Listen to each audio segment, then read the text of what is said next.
Hey, come on in. Find yourself somewhere comfortable to settle in for the night. If you're already lying down, good. If you've got the lights off or you're just down to that one small lamp on the nightstand, even better. Pull whatever you've got over yourself, a blanket, a hoodie, an old quilt that smells a little like home, and just let yourself be still for a minute. There's no rush here. We've got all night, you and me, and I'm not going anywhere. I want to start by saying thank you, genuinely. You choosing to spend some of your nighttime hours here with me means more than I can really put into words. I know you've got options. I know there are about 1,000 other places you could be right now, 1,000 other sounds you could fill the dark with, and the fact that you keep coming back to this little corner of the internet where we sit together in the quiet and we talk about the things that scare us, that means everything. So thank you. From the bottom of my heart, thank you. If you're new here, welcome. I am so glad you found this place. All I ask is that if you enjoy what you hear tonight, if it creeps into your bones a little and makes you want to come back, please hit that subscribe button before you drift off. Leave a comment too, if you feel like it, even just a word or two. There's something about knowing you're out there, listening in the dark, that makes this whole thing feel less lonely. And I think we could all use a little less loneliness, especially at this hour. Tonight, I want to take you somewhere specific, somewhere that has been living in the back of my mind for a long time now, somewhere that I keep returning to the way you return to a bruise, pressing on it gently, just to feel that it's still there, still real. I want to take you to the mountains, the Appalachians specifically, that long old spine of rock and forest and hollow that runs down through the eastern part of this country, through states like Kentucky and West Virginia and Tennessee and North Carolina, through towns so small they barely show up on maps, through places where the trees press in close to the roads and the ridgelines block out the last of the evening light earlier than anywhere else, and the fog collects in the valleys like something alive, like something that has decided to stay. I've spent time in those mountains. I've driven those roads. I've stood on those porches and sat in those kitchens and walked those trails.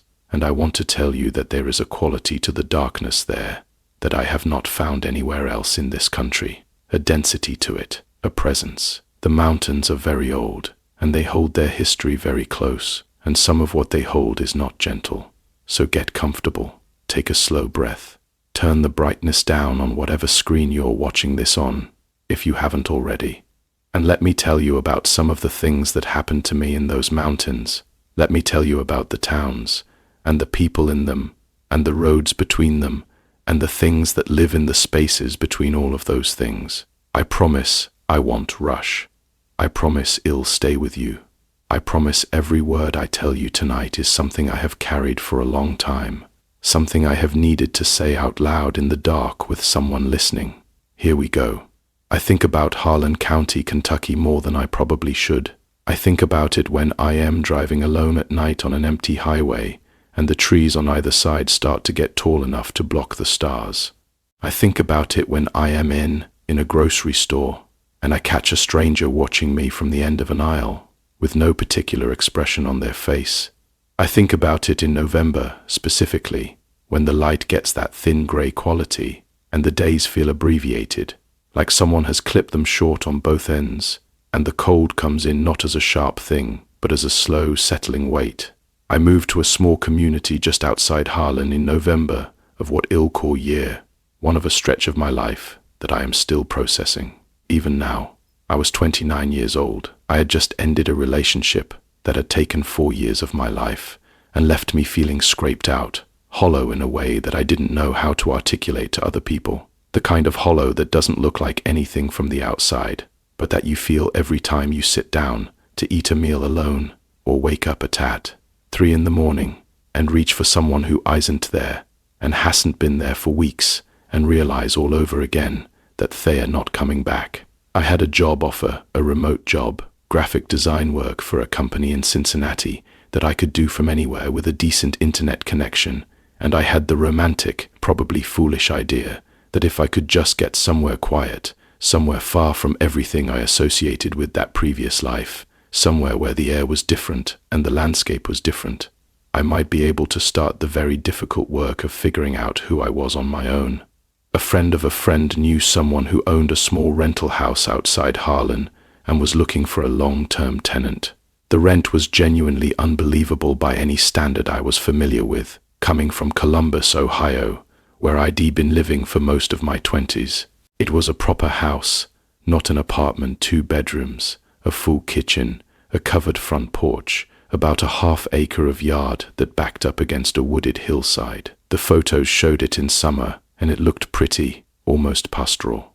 Green everywhere, a gravel driveway, old wooden steps up to the porch, a tire swing in the side yard that I thought was charming without yet understanding that charming details sometimes have a way of hiding things that are less charming underneath. I drove down in my overpacked Subaru on a Thursday, left Columbus at 5 in the morning to beat the worst of the highway traffic, then spent the last 2 hours winding through mountain roads that got progressively smaller and more winding until I was on a county road that my GPS clearly had no real affection for, recalculating every few minutes like it was personally offended by my route choices. It was early afternoon by the time I pulled onto the gravel driveway, and the light was already starting to go gold in that particular autumn way, angled and soft, making the trees look deliberately beautiful, in a way that felt almost like a performance. The house sat at the bottom of a shallow depression in the land, with the wooded hillside rising up behind it, maybe 40 yards from the back door. There was a big old oak at the corner of the yard that had dropped most of its leaves by then, and they lay in drifts across the grass, brown and papery, shifting a little in the cold breeze that came down from the hill. The landlord, call him Mr. Rains, which is close enough to his real name, met me there with the key. He was a tall man, somewhere in his late 60s, with a white beard and the kind of weathered, outdoor-worked hands that tell you more about a person's life than anything they could say. He was friendly enough, quiet, the way a lot of people in that part of Kentucky are quiet. Not unfriendly quiet, but economy of words quiet. A kind of conversational minimalism that I came to appreciate very much over the following weeks. He showed me where the furnace controls were, pointed out the water shut-off under the kitchen sink, told me the internet router was in the second bedroom, and that the connection was pretty reliable, except during ice storms, and then handed me the key and said if I needed anything, I could reach him on the number I already had, and he'd do his best to get out within a day or two. He drove away, and I stood on the porch with the key in my hand and breathed in that mountain air, wood smoke from somewhere, decomposing leaves, the mineral cold smell of the approaching season, and I thought, for the first time in months, something very close to okay, not happy, not fixed, but okay, like maybe this was the right call, like maybe the space and the quiet and the complete absence of anything that reminded me of my previous life might actually work the way I needed it to work. The nearest neighbor was a house about a quarter-mile down the road, set back from it and partially hidden by a line of white pines that had been planted probably decades ago as a windbreak. I couldn't see much of it from my driveway, just the roofline, just the suggestion of a house. I spent the first week settling in, unpacking, arranging things in a way that felt like mine rather than like temporary occupation, buying things at the Walmart in Harlan proper and at a small local grocery that I liked because the woman at the checkout counter remembered my name by my third visit. The town of Harlan itself is the kind of place that carries its history right on its surface, the coal history, the labor history, the particular kind of beauty that comes from a place that has been through a great deal and survived anyway, battered but present. I liked it. I liked driving through it in the mornings when the fog was still in the streets between the buildings and the old storefronts were just beginning to open up, and there was something almost cinematic about the way the mountains framed everything. I was beginning, slowly and cautiously, to feel like a person again. I was sleeping, mostly. I was eating real meals. I was doing my work and doing it well enough that my client seemed pleased. I took long walks in the afternoons before the dark came, down the county road past the white pine windbreak, and along the creek that ran beside it and back, usually taking about 45 minutes, and coming home with cold cheeks and clear enough thoughts to sit down and make something decent for dinner. It was on one of these walks, about 11 days after I arrived, that I first saw the man from the house behind the pines. He was standing at the edge of the road, not quite on the gravel shoulder, more in the grass just off it, with his hands in his jacket pockets. He was older than me, maybe 50 or 55, with a face that was sharp-featured and not unkind, a heavy canvas jacket and work boots that looked well used. He smiled when he saw me coming down the road, a wide, easy smile. The kind of smile yow'd give a neighbor yow'd been expecting to meet eventually, and he said hello and introduced himself. "I'll call him Darren." He said he'd seen my car in the driveway a week and a half ago and had been meaning to walk up and say welcome, but had gotten busy and then felt like too much time had passed and it might be weird, and he laughed a little at himself when he said that, a self-deprecating laugh, and I thought he seemed genuinely friendly and probably harmless, and I was glad to meet a neighbor. We talked for maybe 10 minutes. He asked where I was from, what brought me down here, whether I was settling in okay. I gave him abbreviated, pleasant answers from Ohio, looking for a change of scenery. Yes, thank you. The house is great. He mentioned that he'd lived on that road his whole life, that he and his wife had raised their kids in that house behind the pines, and here he gestured back toward the roofline I could just see over the trees, and that the kids were grown and gone now, and his wife had passed 2 years back, that it was mostly just him these days, but that he kept busy. I said I was sorry about his wife. He accepted it the way people who have had a long time to sit with a loss accept condolences, a small nod, a slight tightening, and then releasing of the face, a brief, yes thank you, that carries both acknowledgement and the wish to be done with the subject. Completely normal, completely understandable. We said we'd see each other around, and I continued my walk, and he went back toward his house, and I thought nothing more about it, except to feel, very mildly, good about the exchange. It was pleasant to have made contact. To know that if my car broke down or I ran out of propane or something went sideways in the house, there was a person a quarter-mile away who knew I was there. And that was fine. For a while, that was genuinely fine.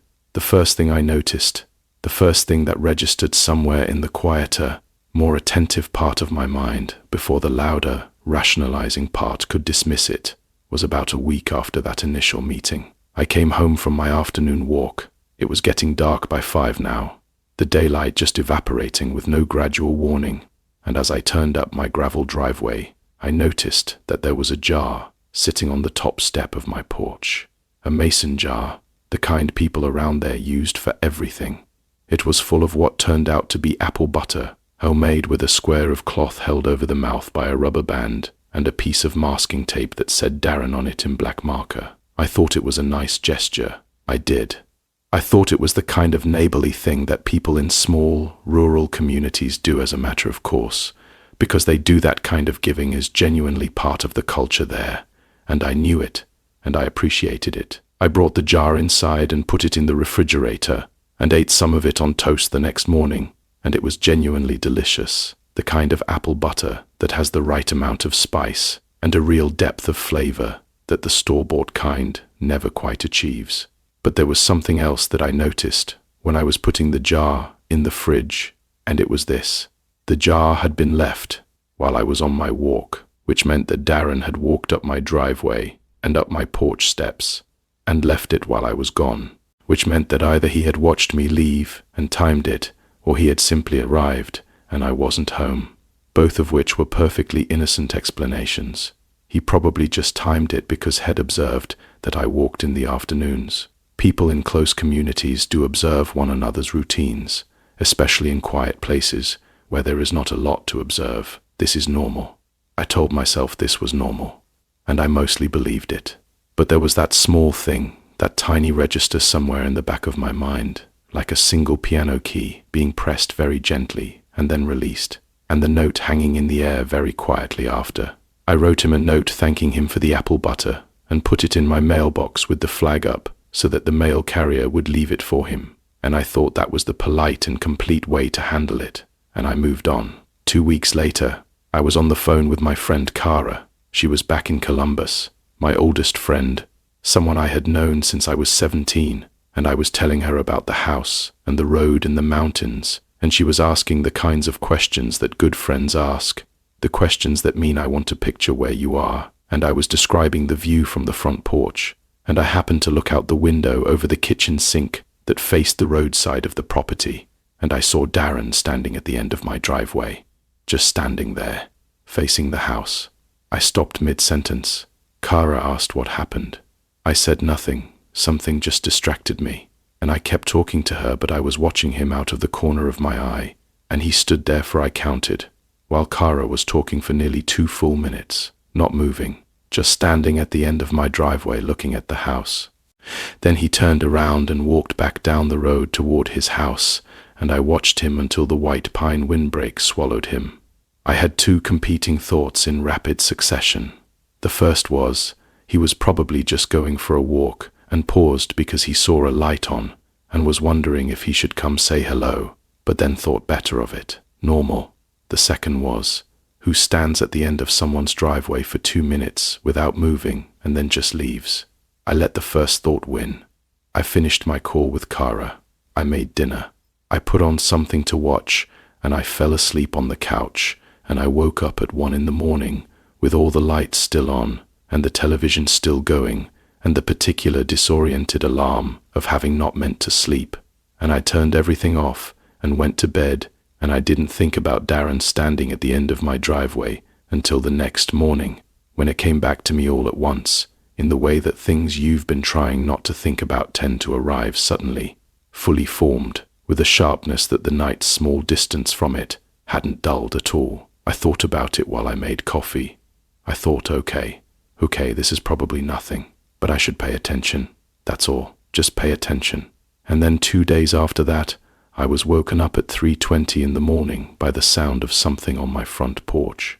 It wasn't a loud sound. It wasn't a crash or a bang or anything that announced itself dramatically. It was a slow, deliberate sound, the creak of a porch board under a weight that was trying not to distribute itself too suddenly. 1 step, a pause, another step, another pause. The specific, considered sound of something moving across my porch, very slowly and very carefully, as though whatever it was did not want to be heard. I lay in my bed, and I did not move, and I focused everything I had on listening. My bedroom was at the front of the house, which meant the porch was maybe 15 feet from where I was lying. I could hear my own heartbeat. I could hear the wind in the oak tree outside, that dry, papery sound of its remaining leaves. And I could hear those footsteps, 2 more, very slow, moving from the steps toward the front door. Then they stopped. The silence after them was one of the worst silences I have ever experienced, because it wasn't the silence of someone who had walked away. It was the silence of someone who had stopped, who was standing very still at my front door in the middle of the night, not leaving, just standing there in the dark on my porch. I didn't sleep again that night. I lay there in the dark and I stared at the ceiling, and I listened with everything I had until the birds started up just before 6 in the morning. And then I got up and went to the front door and opened it with my heart absolutely hammering, and the porch was empty. The morning was grey and still and cold, and there was frost on the porch railing and on the steps and on the hood of my car in the driveway. And I looked down at the frost on the porch boards, and I saw, because I was looking for it, because some part of me had already accepted what I would find, I saw where the frost had been disturbed, 2 bootprint shapes in the frost on the boards, near the front door, facing the door. I stood there in my socks in the freezing morning air, and I looked at those prints, and I felt something happen in my chest that I don't have a precise word for, something that was partly fear and partly grief, because in that moment something shifted, something that I had been slowly and unsuccessfully trying to dismiss with ordinary logic became something I couldn't dismiss anymore. Someone had been on my porch at 3:20 in the morning. Someone had stood at my door. I went back inside and sat at the kitchen table and drank my coffee, and I thought about what to do, and I thought about Darren, and then I stopped thinking about Darren, because thinking about Darren in that specific way, connecting him specifically to those footprints, to that standing at the end of my driveway, felt like a step I was not ready to take in the full light of my rational morning mind, because taking that step meant accepting something that had significant and frightening implications, and I was alone in this house, and there was no one here, and I did not want to accept it while sitting alone in this kitchen, but I called Kara. I told her everything: the jar, the standing at the end of the driveway, the footsteps, the frost prints. I heard the change in her voice. Kara is not an alarmist. She is the most level-headed person I have ever known, the one who talks everyone else down, the one who is always the voice of the ordinary and the reasonable. And when I told her about the frost prints, she was quiet for a long moment, and then she said, slowly, that she didn't like this. She didn't like any of it. She said she thought I should call the sheriff, and then she said, be careful. I called the sheriff's office in Harlan. I gave them my address. A deputy came out that afternoon, a young woman, probably my age, very matter-of-fact and professional, and I showed her the porch, the boot prints, long since melted by then, but I showed her where they had been. I told her about Darren. I told her about the standing at the end of the driveway. She took notes. She said she'd drive by the neighbor's property and have a word with him, just to make contact, and she'd increase drive-bys on the road for a while. She also said something that I have thought about many times since. She said, you did the right thing calling us early, before something happened. She said it in a way that suggested she had seen situations like this wait too long before the call was made. Nothing happened for a week after that. The quiet was almost worse than what had come before it, because now I was waiting inside it. ID installed a chain lock on the front door. I left a light on in the living room all night. ID bought a can of bear spray at the hardware store in Harlan because it was what was available, and it was heavy and solid in my hand, and sometimes that's what you need, not necessarily protection, but the feeling of being able to respond. I slept lightly and woke at every small sound and lay there cataloging oak tree, wind, my own refrigerator, the furnace clicking on until I was sure, and then couldn't always go back to sleep. And then, on a Thursday evening, 10 days after the call to the sheriff, I came home from a grocery run in Harlan to find the gate on my side yard open. A clear line of demarcation, and there is a gate on the side where the yard meets the driveway. A clear line of demarcation, and there is a gate on the side where the yard meets the driveway. I always kept it latched. It was standing open. Not wide open, it had been pushed open maybe 1.5 feet and left there, swinging slightly in the wind. I sat in my car in the driveway with the engine running for a solid 5 minutes. I looked at that open gate. I looked at the house. I looked at the hillside behind the house, dark with trees, the light already completely gone from it in the late afternoon. I called the sheriff's number again. The deputy who had come before answered, which surprised me. I told her about the gate. She said she was going to send someone out, and she did this time, a different officer, an older man, and he walked the property and found nothing inside the fence, and said the gate latch was loose and could probably blow open in the wind. And I said, maybe, but I know I latched it, because I always latch it. And he said he understood, and had go speak to the neighbor again. What the deputy told me the following day, in a phone call I had not expected, changed the texture of everything that had been happening. She told me that when the officer went to speak to Darren, he found the house locked up, Darren's truck gone, and when she ran Darren's name, she found that he had a record, had been issued a no-contact order by a woman in a town about 30 miles away, 2 years back. Nothing that had escalated into criminal charges, but it was there. She said she'd been by his house twice in the last 3 days, and the truck was always gone. She said I should let her know if I saw him or heard anything. I packed a bag that night. I called Mr. Rains and told him I needed to leave the house, and I was not paying for a month I couldn't safely live in. To his enormous credit, he didn't argue at all.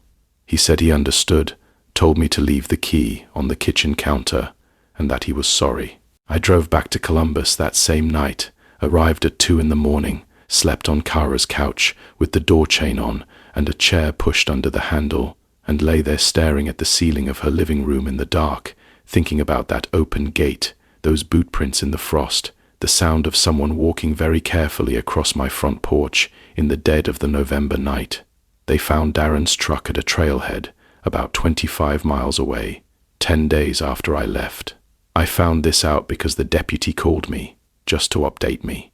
She didn't give me details beyond that. She said she was letting me know, and that she hoped I was settling in somewhere safe. I thanked her. I sat with the phone in my lap after I hung up, and I thought about all of it for a very long time. I was back in Columbus for 3 months before I stopped sleeping with the chain on.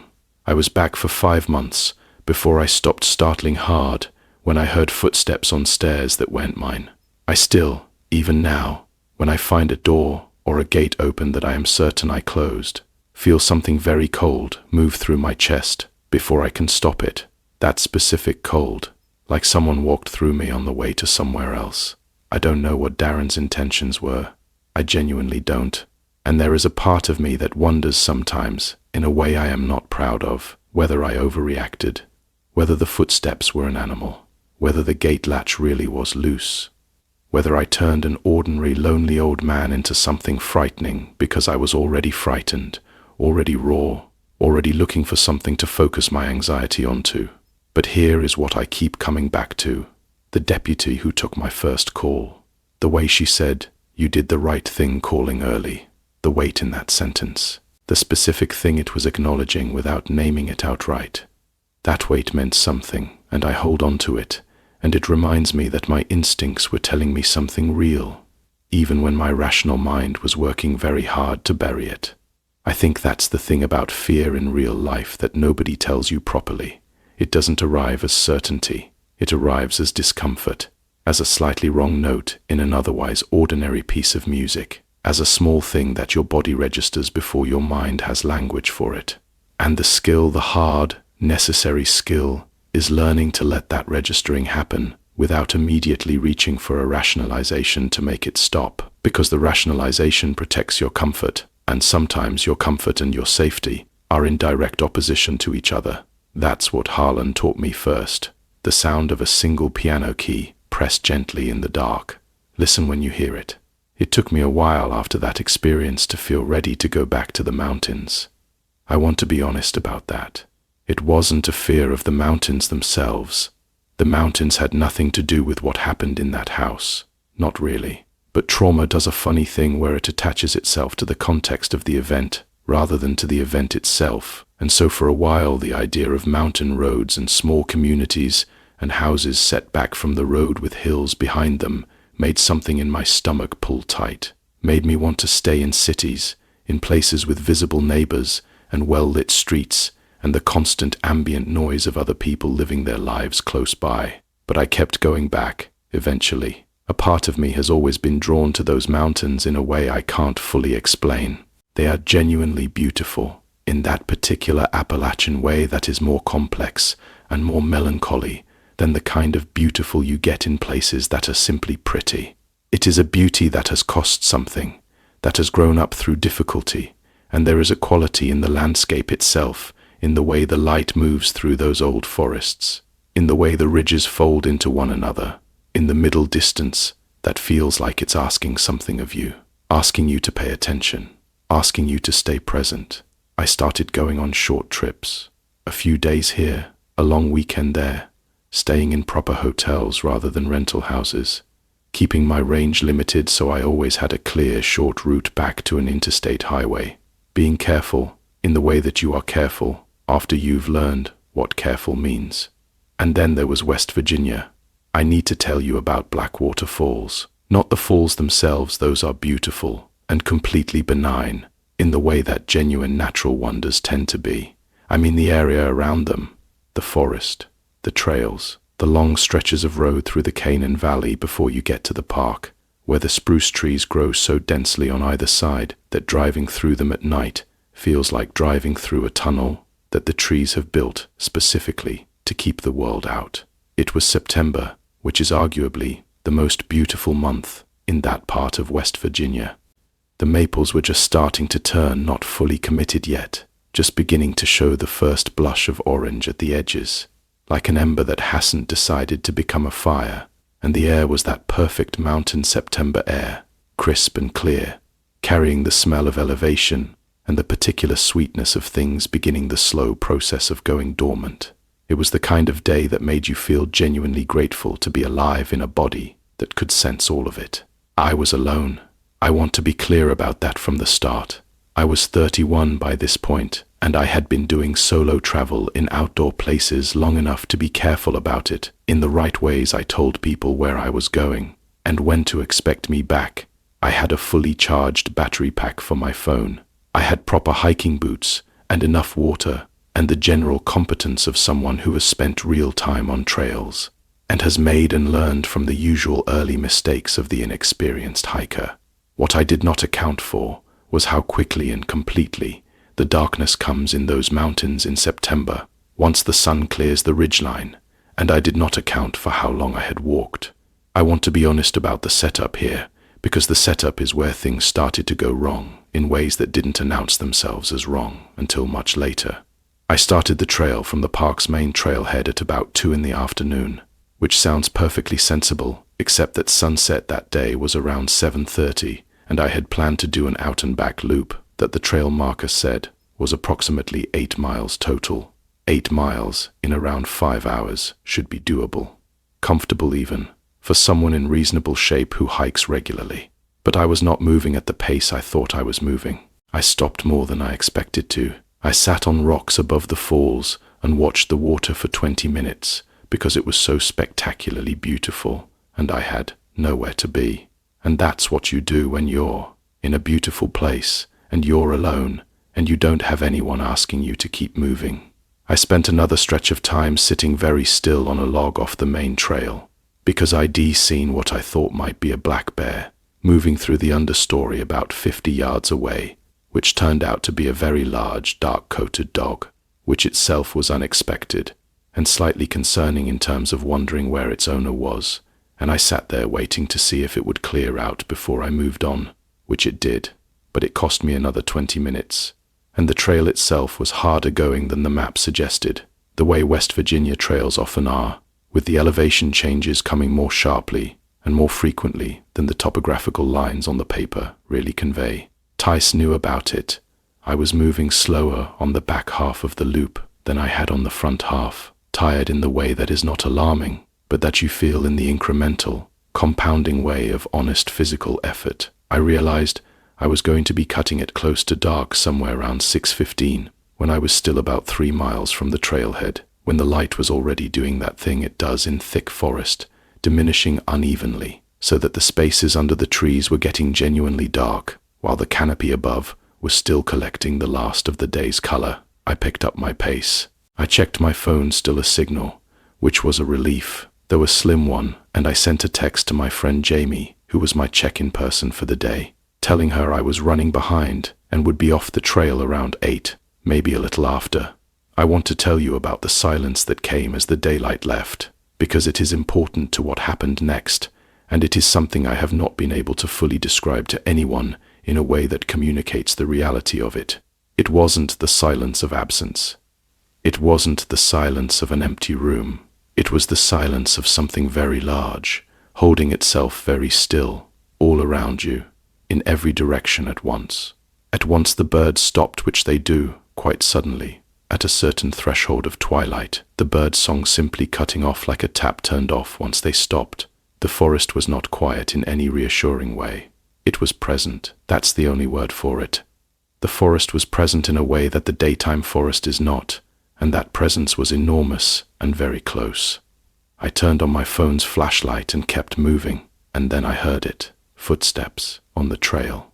Behind me. Now.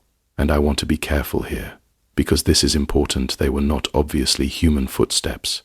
They were not the heavy, regular crunch of boots on gravel. They were lighter than that, and quicker, and they had that 4-beat quality that animal movement in a forest often has, where the sound distributes across 2 or 3 points of contact rather than 2.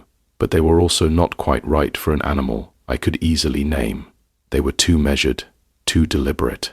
They maintained a consistent distance behind me, which is not something that a deer does, not something that a raccoon or a fox or any small forest creature does. Something that moves randomly through a forest does not maintain a consistent distance from a specific moving target. It closes the gap, or it increases it, or it goes off to one side. It doesn't track. This was tracking. I stopped walking. The footsteps stopped. I stood absolutely still in the middle of that trail, with my phone flashlight pointed forward at the path ahead, illuminating about 15 feet of the trail, and then nothing beyond it. And behind me the darkness of the trail was complete and unbroken, and I could hear nothing but the absolute held silence of that forest, and the sound of my own blood in my ears.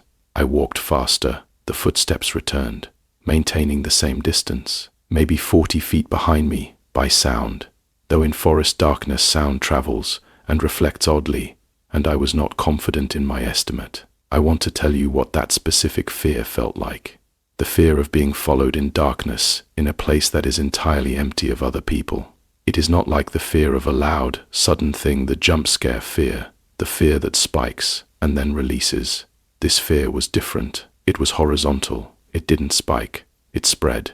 It spread outward from my chest, through my whole body, and then it kept going, beyond my body, outward into the dark around me, until I felt like the fear and the dark were the same substance, and I was just moving through both of them with a small and entirely inadequate cylinder of phone screen light. I tried to identify it rationally. A bobcat is not impossible in that part of West Virginia, but is rare and generally avoidant of humans, and they don't track. Black bears track in the sense of being curious and following interesting smells, but bear movement in the understory sounds very different from this. Bears are not careful in the way this thing was careful. They are large, and they don't particularly try to be quiet, and this was trying to be quiet. This was trying. A dog, maybe. The large, dark dog ID seen earlier. Dogs track. I called out into the dark behind me. I said, loudly and with as much steady authority as I could produce, which was honestly not a lot, "Hey, whoever's back there, I hear you. I am heading out, and you should give me some room." The silence after my own voice was absolute. No footsteps, no response. Just the forest, holding itself still around me. I turned around. I pointed my phone light back down the trail behind me. Nothing. An empty trail leading back into the dark, the trees on either side leaning slightly inward, where the lower branches extended over the path, the brown leaf litter on the forest floor, the pale ribbon of the trail itself, going straight for maybe 20 feet before curving out of sight. Nothing. I kept moving, fast, now. Not running, I was genuinely too tired for running. And also running on a dark trail with phone screen light is how you turn an ankle, and then you are truly, catastrophically alone with a turned ankle in the dark, with whatever is behind you. And some part of my brain maintained enough function to know that. But as fast as I could, while staying on my feet and watching the trail surface, the footsteps came back. They had not gone away. They had simply paused while I shone my light back at them. I made it to the trailhead at 8:47. I know the time because I checked my phone the moment the trees gave way to the parking lot, and I could see my car, my plain, familiar, ordinary car, sitting alone in the now empty parking lot under the single working light of the trail post. I walked to it without running, which was a victory of self-management that I am still proud of. I unlocked it with the remote before I got there, so the lights came on, and the interior lit up, and I got inside and locked the doors.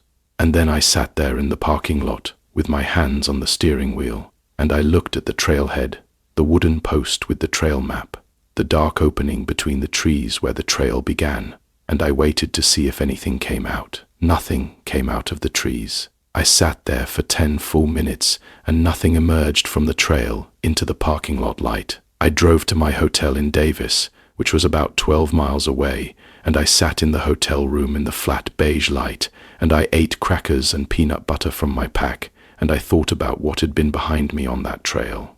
I went through every animal, every logical explanation. I spent a long time on the dog theory because it was the most comfortable.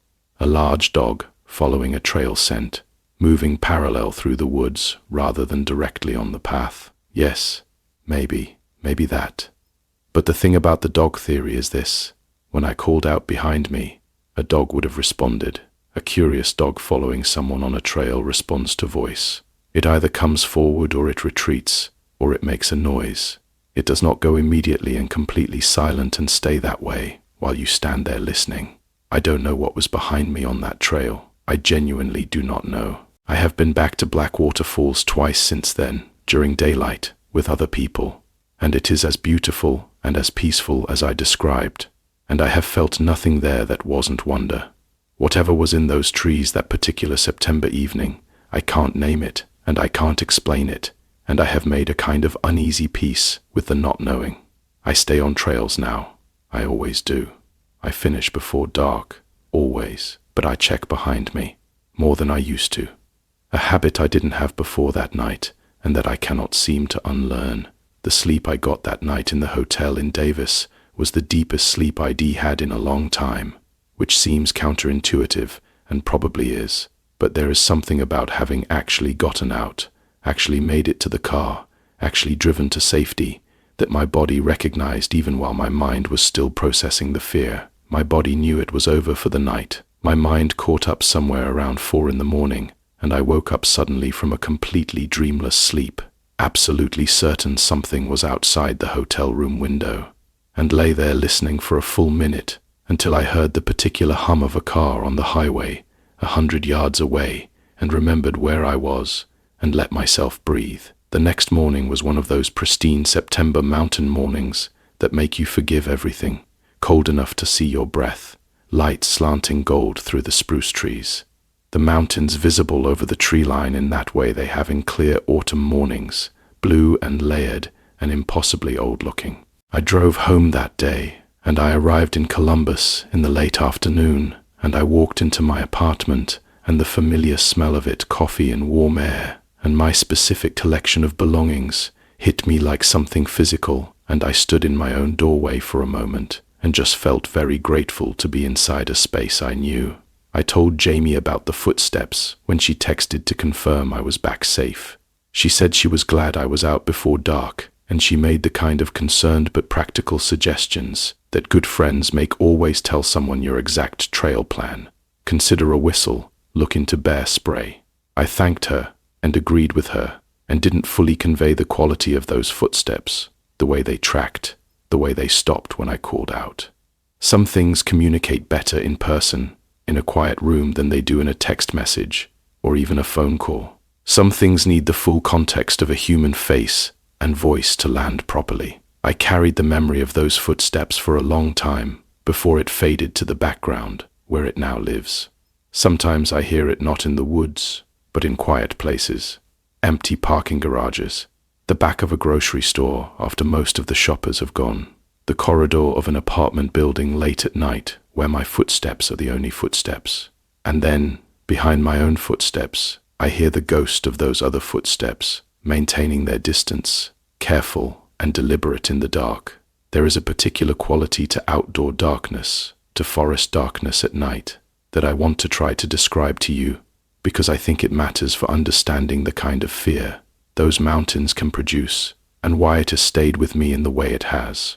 It is not simply an absence of light. The darkness of a deep forest at night is something that has been accumulating for thousands of years, collecting under the canopy year after year, generation of trees after generation of trees, going down and down into the soil and up into the air until it achieves a density that is almost physical. You don't just enter that darkness when you walk into a forest at night. It enters you. It fills your lungs with each breath. It presses against the backs of your eyes. And in that darkness, everything your evolutionary history has tried to warn you about, the predators, the edges, the wrong sounds, comes back online in a way that the ordinary lit world keeps turned off. The mountains know this. I think that's why the stories from those mountains are the kind of stories they are. Not polished, not theatrical, just true in the way that old things are true, quietly, stubbornly, without needing you to believe them. What happened to me in North Carolina, in a small town in Watauga County, is harder to talk about because it takes longer to explain, and because the more I try to explain it, the more I worry about how it sounds. The rational mind wants categories. It wants to know if something is a ghost story or a true crime story or a coincidence story, because different categories carry different levels of permission to be frightened. What happened in Watauga County does not fit neatly into any category, and that, more than the event itself, is probably the source of the particular kind of unease it left behind. I had a cousin, call him Marcus, who lived in the town of Boone, North Carolina, for about 5 years in his late 20s. He moved there for a woman, the way people sometimes move places, and he stayed after the relationship ended because he'd found work, and he genuinely loved the town, which is easy to do. Boone is the kind of place that has managed to be genuinely beautiful and genuinely its own thing, while also being a university town with a coffee culture and live music venues and a main street that rewards walking. It is not a threatening place in any obvious way. It is, by most external measures, a welcoming, pleasant, livable small city in a spectacular mountain setting. I visited Marcus there twice. The first time was unremarkable in any of the ways I am talking about tonight. The second time is the one I need to tell you about. It was February, which is not the optimal time to visit the North Carolina mountains. I want to be upfront about that. February in Boone is cold and gray and often icy, and the town takes on a somewhat hibernatory quality. The students from Appalachian State University largely either gone or hunkered down. The shops and restaurants open but not full. The streets quieter than the summer photographs on the tourism websites would lead you to expect. But Marcus had been going through something difficult, a health scare that turned out to be manageable, but that had frightened him more than he let on over the phone, and I wanted to see him in person, wanted the reassurance that comes from being in the same room as someone you love, rather than separated from them by 600 miles, and a cell signal. I drove down on a Thursday, arriving early evening, the mountains already dark against a sky that was giving its last gray light. Marcus lived in a rented house on the east side of town, a small craftsman bungalow on a street of similar houses, most of them clearly housing young people, bikes on porches, string lights in windows, the usual evidence of people in their 20s, making a rented house feel like home. His house was set a little back from the road, the front yard shaded by a large hemlock that in summer would have been beautiful, and in February was just dark and dripping from the ice that had formed and begun to melt on its branches during the day. Marcus met me at the door, and we hugged, and I could feel how relieved he was, and I felt the corresponding relief of seeing that he looked good, looked like himself, looked like someone who had been scared but was on the other side of the worst of it. We made dinner together, pasta, nothing complicated, and we talked for a long time the way we always talk of people who grew up in the same orbit, easily and without the usual social maintenance that you do with people you don't know quite as well. The shorthand of people who grew up in the same orbit. It was genuinely good. I was glad I'd come. The house itself was comfortable and normal. Small living room with a couch and a coffee table piled with books.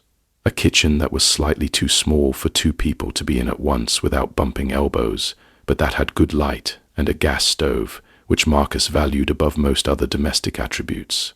A spare room with a futon that was my accommodation for the long weekend, small but perfectly serviceable. The house was heated by a gas furnace that made a particular low hum when it ran, a sound I catalogued without thinking about it the first night, and then simply absorbed into the general background of being somewhere new, the way you absorb the particular sounds of every unfamiliar place you sleep. The neighborhood was quiet. It was a weeknight, February, cold outside. By 11:30, Marcus and I had both run out of words for the night, in the pleasant, full way of a good conversation rather than the strained way of one that has run aground. And I made up the futon in the spare room, and Marcus went to bed, and I listened to the furnace hum and the ice drip from the hemlock on the porch roof, and I fell asleep without any difficulty. The second night was different. I want to be careful about how I describe this, because I want to be accurate, and the accuracy requires admitting some things that reduce the dramatic impact, but that I think are important. I had had 2 glasses of wine with dinner that second night. I was not drunk. I don't drink in a way that produces dramatic effects anymore, if I ever did, but I was perhaps more relaxed than I otherwise would have been. And my sleep that night was the somewhat deeper, somewhat less mobile sleep of mild alcohol relaxation. These are relevant facts. I acknowledge them. But here is what I know happened. I woke up at some point in the middle of the night later. I checked my phone, and it was 2:11 with the absolute, complete certainty that someone was in the room with me. Not a noise, not a specific sensation, just a certainty. The kind of certainty that bypasses the rational mind entirely and speaks directly to the part of you that is old enough to have been prey, that has been shaped by millions of years of needing to know when something else was sharing your space in the dark. I lay completely still, and I listened, and I felt my body do the thing it does when it is genuinely alarmed, the heart rate sharpening, the skin going cold and prickling, the breath becoming very shallow and very quiet, instinctively. The room was not light. The window faced the back of the house, and there was no street light on that side. Just the faint ambient grey of the winter night, through the curtain, barely enough to make out the shapes of the futon and the dresser and the door. The door was open. I had closed it when I went to bed. I close doors out of habit. Every door I sleep behind, a small privacy instinct that I don't really examine. I had closed it, and it was open. Not wide open, about 6 inches, maybe 8. Enough to show a narrow strip of the dark hallway beyond. I lay there, and I looked at that strip of dark hallway, and I thought, carefully and deliberately, Marcus probably got up in the night, got a glass of water, stepped into the hallway for some reason, and the door swung open from the air pressure change. Old houses do that. Houses have their own interior airflows, their own pressures, their own small habits. The door was probably not latched properly. The hinges on that door were a little loose. I had noticed this going in and out of the room, and I catalogued it now as a likely explanation. But the certainty did not go away. The certainty that something was in the room. I lay there for I think it was around 4 minutes, by the way time felt, without moving, breathing as shallowly as I could manage, looking at the strip of dark hallway through the open door and the shapes of the room around me, and finding nothing that shouldn't be there. The dresser, the pile of my things by the wall, the small bookshelf, the window with the faint grey light behind the curtain. Nothing extra, nothing that shouldn't be there. And then the curtain moved, not dramatically, not like someone walking into it or reaching for it, like a breath, like the slow expansion and release of something breathing, standing close to the curtain, which was close to the wall, which was close to the futon where I was lying. A single, slow pulse of the curtain fabric, in and then out, in the absolute stillness of the room. Not the furnace blowing. I could hear the furnace was not running at that moment, had cycled off probably 20 minutes ago. Not a draft from the window was closed, and old house sealed, no gap. A breath. I had my phone in my hand before I was conscious of moving. I turned on the flashlight and swept it around the room in one fast motion, and there was nothing there. Nothing at all. Empty room. Closed window. The curtain hanging completely still now, as though it had not moved at all. I sat up on the futon. My heart was beating very hard. I checked behind the door when I got up, nothing. I checked the closet, nothing. I woke Marcus by knocking on his door, and I am not proud of this, but I needed to see another person and tell them what had just happened, and he was the only person available. He came to the door blinking, genuinely alarmed at being woken up, and I told him, and to his credit, he did not dismiss me, or tell me I'd been dreaming. He came into the spare room and looked around, and sat on the edge of the futon with me, and we talked for a while, in low voices, in the dim light of both our phone screens.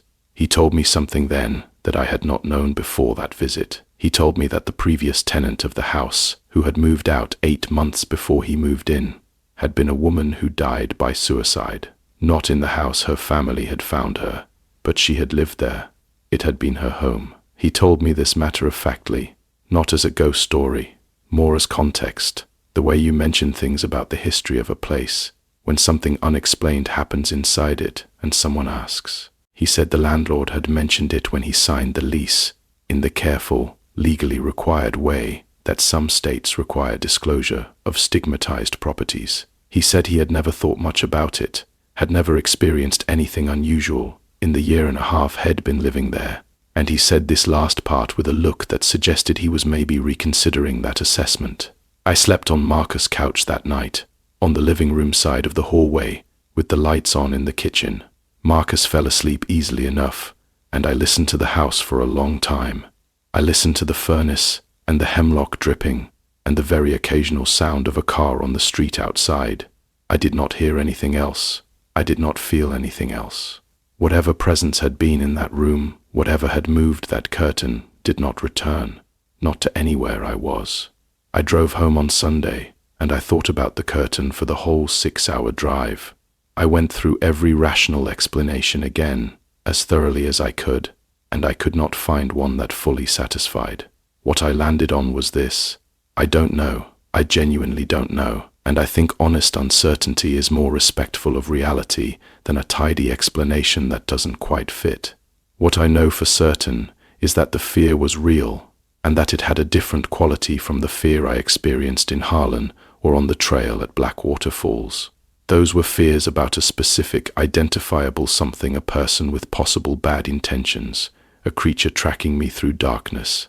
The fear in that room in Boone was more diffuse and more interior. It was less about what was there and more about the strange, vertiginous feeling of the world, not quite being what you thought it was, of the rules that govern everyday experience being, just for a moment, insufficient to account for what was happening. That's a different kind of fear. It doesn't pass the same way. It leaves a different residue. Marcus moved out of that house about 4 months later. He said it was because of the lease terms and the noise from a neighboring property. Maybe. I didn't ask too many questions. I respected the packing up without demanding his reasons. There are things in those mountains that I believe are genuinely supernatural, and things that I believe are genuinely human-made and dangerous, and the distinction matters enormously. Obviously, one requires a different kind of response than the other. But there is a third category that I find the most unsettling of all, and that is the things that seem to sit exactly on the line between the two. Things that might be one or the other, but that you cannot determine with certainty, and that cannot determine feeling, is its own kind of haunting. I want to tell you about Virginia now, about Dickinson County, in the extreme southwestern part of the state, which is one of the more remote and physically inaccessible parts of Appalachia that I've spent time in. Dickinson County is not a place that most people have heard of, and not a place that most people pass through, because there is not very much reason to pass through it if your route doesn't require it. The roads are narrow and winding, and in several places genuinely alarming in the way that mountain roads without guardrails, and with significant drop-offs on one side, are always at least somewhat alarming. The county seat, Clintwood, is a small town that is genuine and unhurried and local, in a way that I mean completely without condescension. It is a place that exists for the people who live there, rather than for visitors, and there is a dignity in that. I was driving through Dickinson County in July, heading to a trailhead in the Jefferson National Forest that a friend had recommended enthusiastically, and that turned out to be harder to get to from a road navigation standpoint than the recommendation had suggested. I had been on a state route that had turned into a county road, that had turned into something that my GPS was labeling with diminishing confidence, the estimates for how many miles to my destination wavering, in a way that suggested the map data for this area was perhaps not updated with the regularity it was for more trafficked regions.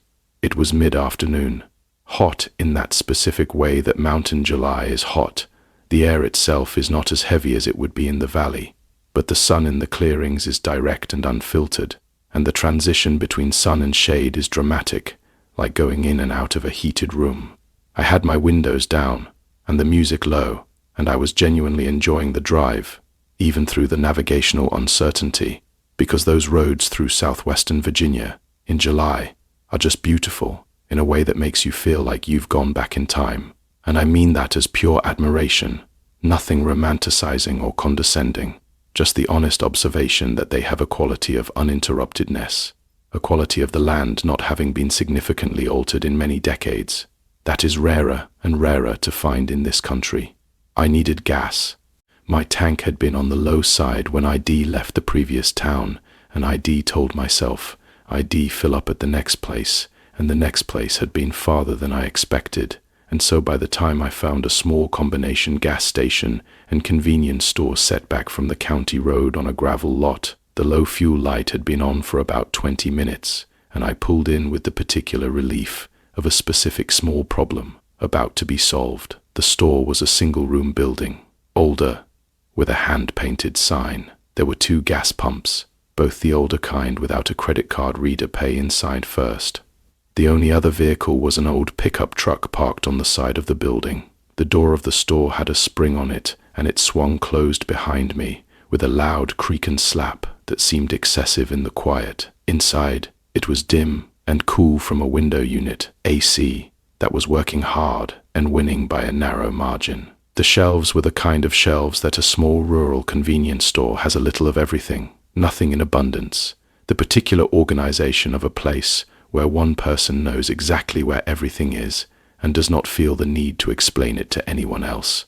There was a small glass front cooler along the back wall with drinks, a stand with local items, jams, honey, something labeled sourwood honey, in a jar with a handwritten label that I noticed because I had just learned about sourwood honey for the first time a few weeks prior and had been wanting to try it.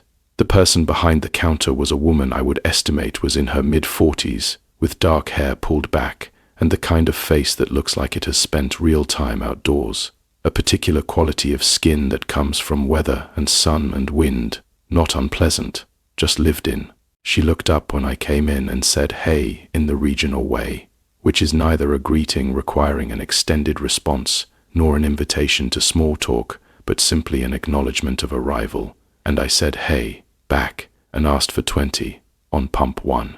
She processed the transaction, and I went back out and pumped my gas. And when I came back in to get a water from the cooler and the sourwood honey I wanted to try, I found that there was now another person in the store, a man. I came in, he turned and looked at me with an expression that I registered immediately, but that I could not immediately name. He turned and looked at me with an expression that I registered immediately, but that I could not immediately name. Let me try to describe it, because the description matters.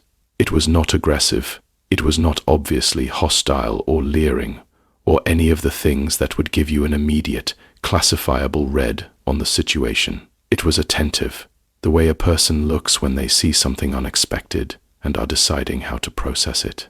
Like I was a piece of information he was actively working to understand. He was maybe 60, work clothes, nothing remarkable about his appearance. He looked away after a moment and back at the snack rack, the normal enough movement of a person who happened to look at the door when someone came in. I got my water and I went to the counter with the honey and I paid for it, and the woman rang it up and put it in a small paper bag. And while she was doing this, I heard the man behind me move, not toward me. I was aware of this precisely, just a shift in position, a weight transfer, the kind of movement you make when you change what you're looking at. But I was aware of it in that particular way, that the body tracks the position of other bodies in small spaces when something is not quite right. Not consciously, just tracking. I said thanks to the woman and she said "you're all set," and I turned to go. The man was now at the end of the aisle closest to the door. He had moved from the middle of the store to the end closest to my exit. He was still not looking at me. He was looking at a display of batteries near the door. His body was angled slightly toward the door, toward my path out. I walked past him. I walked out through the screen door with the spring creak and slap, and I walked to my car, which was still at the pump, and I got in. I put the water in the cup holder and the bag with the honey on the passenger seat. I started the car. In my rearview mirror, I could see the store front. The screen door opened a few seconds after I started the engine, and the man came out. He looked at my car. He looked at it for long enough that it was unambiguous, not a casual glance at movement in the parking lot, but a focused, specific attention on my car. Then he got into the old pickup on the side of the building. I pulled out of the gravel lot and turned onto the county road in the direction I needed to go, and I drove. In my rear view, I watched the gravel lot, and I watched the pickup pull out of it and turn onto the road in the same direction. Now, this is a road. There is only one road in this stretch of county. If someone else's destination happens to be in the same direction as mine, on the only road available, their being behind me on it is essentially meaningless as evidence of anything. I told myself this. I said it almost out loud, in the car, to myself. He lives somewhere down this road. You're on the only road. The fact that he's behind you means nothing. I drove. The road curved and wound the way those roads do. The pickup stayed behind me. Not close, a comfortable distance, actually. The kind of distance that a careful driver keeps on a winding county road, giving himself room to manage the curves. In my rear view, I could see the windshield and the outline of the driver, just a shape. After about 3 miles, I reached the place where the road I needed to turn onto the forest road to the trailhead diverged from the county road. It was a left turn onto an unpaved Forest Service road that looked entirely uninviting from the county road junction, the kind of road that a person local to the area would know about and that a stranger would not, because there was only a small, weathered USFS sign at the turn that was not visible until you were almost at the junction. I put on my left turn signal. I turned. The pickup continued straight on the county road. I sat for a moment on the beginning of the forest road and looked back through the rear window at the county road, and the pickup was already around the first curve and gone. I took a long, slow breath. Of course he lives down the county road. Of course he had some completely ordinary destination in that direction. Of course. I drove the forest road to the trailhead. I hiked. The trail was beautiful, and I had no difficulty, and I was back at my car well before dark, and I drove to a motel in Clintwood that I had reserved from the road, and I had dinner at a small diner that was still open, and I was fine. Everything was fine. But here is what I keep coming back to, what I cannot fully put down about that afternoon at the gas station.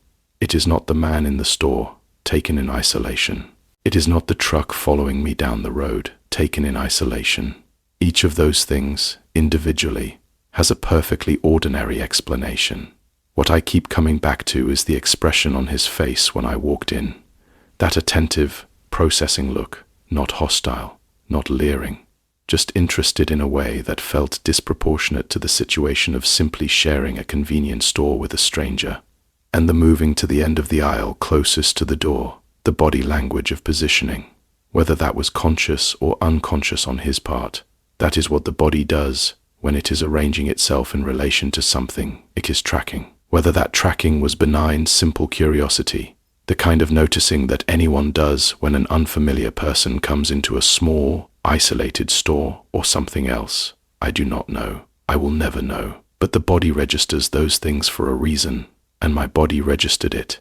And I have learned, after Harlan and after the trail at Blackwater, not to talk my body entirely out of its registrations. I drove out of Dickinson County the next morning, and I stopped at a different gas station, and I drank my coffee watching the empty gravel lot and the empty county road, and I felt the particular residue of that kind of fear, not the residue of having been in clear danger, but the residue of having been in possible danger, which is a subtly different thing, almost more exhausting because it doesn't resolve. It doesn't give you a moment you can point to and say, that was it.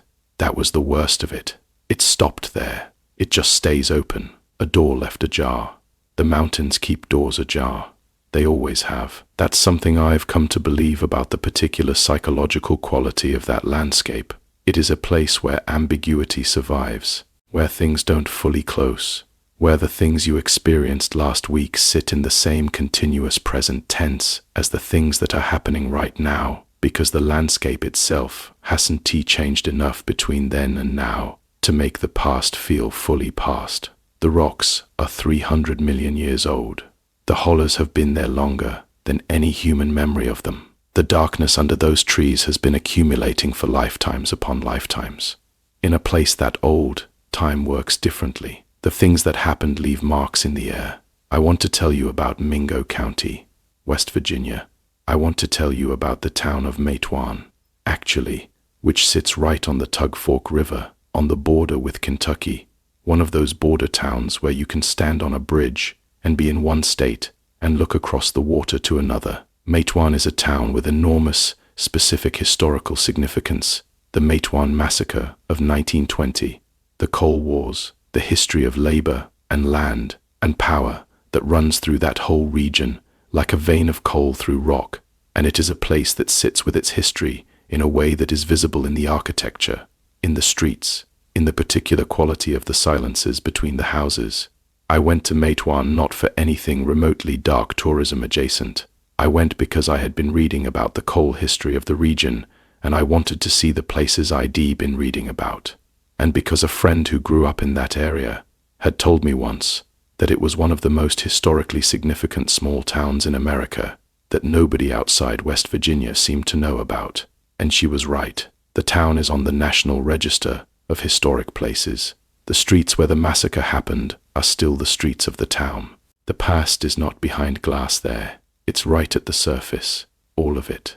I arrived on a Saturday morning in late March. The drive down from Williamson, the county seat, along the Tug Fork is one of those drives that you take slowly, even if you're in a hurry, because the river and the ridgeline on the Kentucky side are doing something with the morning light that demands attention. The road winds along the river, and the town comes into view gradually, sitting in a narrow strip of flat land between the river and the ridge. The old brick buildings of the main street facing each other, across a road that is not particularly wide, and that has a stillness about it in the morning that is appropriate and resonant. I spent the morning at the Matewan Development Center, which has exhibits about the town's history, and at the old buildings along Main Street that are placarded with the history of specific events. I had lunch at a small place that served good, plain food, and where the other customers were locals living there Saturday. I felt like a respectful visitor, which is what I wanted to be. It was in the afternoon, after the formal historical part of my visit, that I decided to walk along the railroad track that runs through the edge of town, parallel to the river. There is a raised berm along which the tracks run, and on a clear March day, the walk along it gives you a good view of the river on one side, and the town and the ridge on the other. And it is pleasant in a simple physical way that is sometimes the best antidote to the weight of history, to just walk through a beautiful place for a little while, and let your body remember that it is in the present. The tracks are not active commuter rail, but they do still carry freight, irregularly, and there are signs at the entries to the berm area telling you this. I was paying attention. I was walking on the edge of the berm, not on the tracks themselves. I had been walking for maybe 20 minutes, heading south along the river, away from the center of town, when I noticed a woman sitting on the berm about 200 yards ahead of me. She was sitting with her legs over the edge, facing the river, her back to me.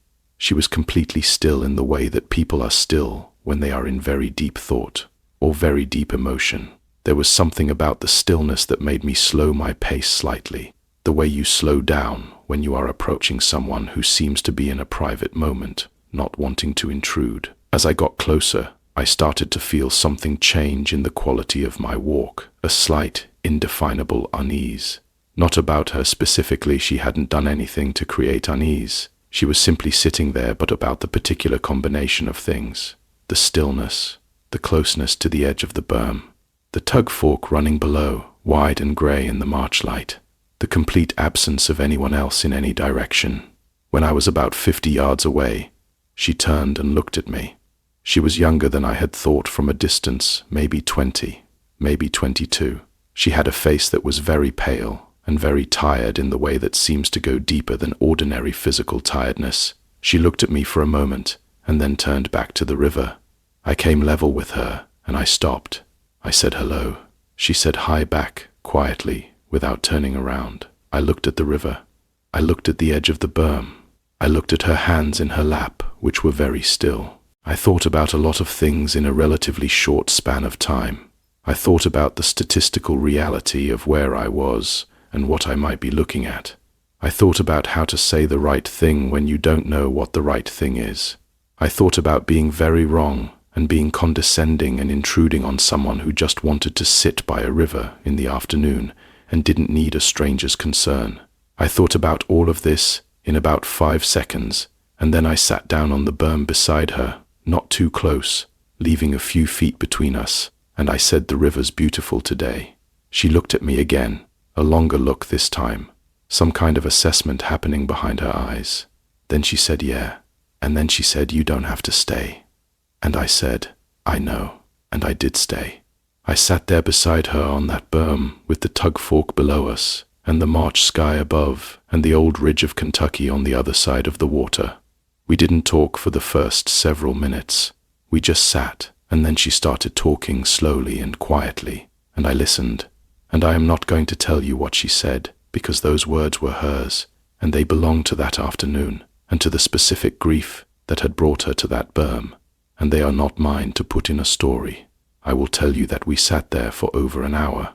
I will tell you that by the time we stood up to go, she was talking more easily, the words coming with less effort and that she walked with me back into town, and that I got her into a conversation with the woman at the development center who clearly knew her and who took over in that seamless, competent way of someone who has been a resource for people in distress before and knows exactly what steps to take. I walked away from that exchange feeling shaken in a way that was entirely different from any other fear I've described tonight, but that was perhaps the most significant thing I encountered in all my time in those mountains. Not a ghost, not a stranger with bad intentions, not a creature in the dark, just a young woman sitting very still at the edge of a berm, above a river, on a cold March afternoon, and all of the things that combination of details might mean, and the terrible specific weight of noticing it and not looking away. I drove home from Matewan that evening, and I did not turn the radio on for the entire 4-hour drive. I needed the quiet. I needed to think about that afternoon without anything filling in around it. I arrived home after dark, and I sat in my parked car in my apartment's parking lot for a while before I went inside, and I thought about what the mountains hold, not just the stones and the trees and the old darkness under the canopy. The people in them, the grief in the people, the old grief that settles into a landscape over generations and becomes part of its texture, as surely as the coal seams in the limestone cast in the river valleys. I checked in on her through the development center. About a week later, she was okay. She was getting help. I don't know more than that, and I don't need to. But I think about her sometimes. On the berm, facing the river, the March light on the grey water.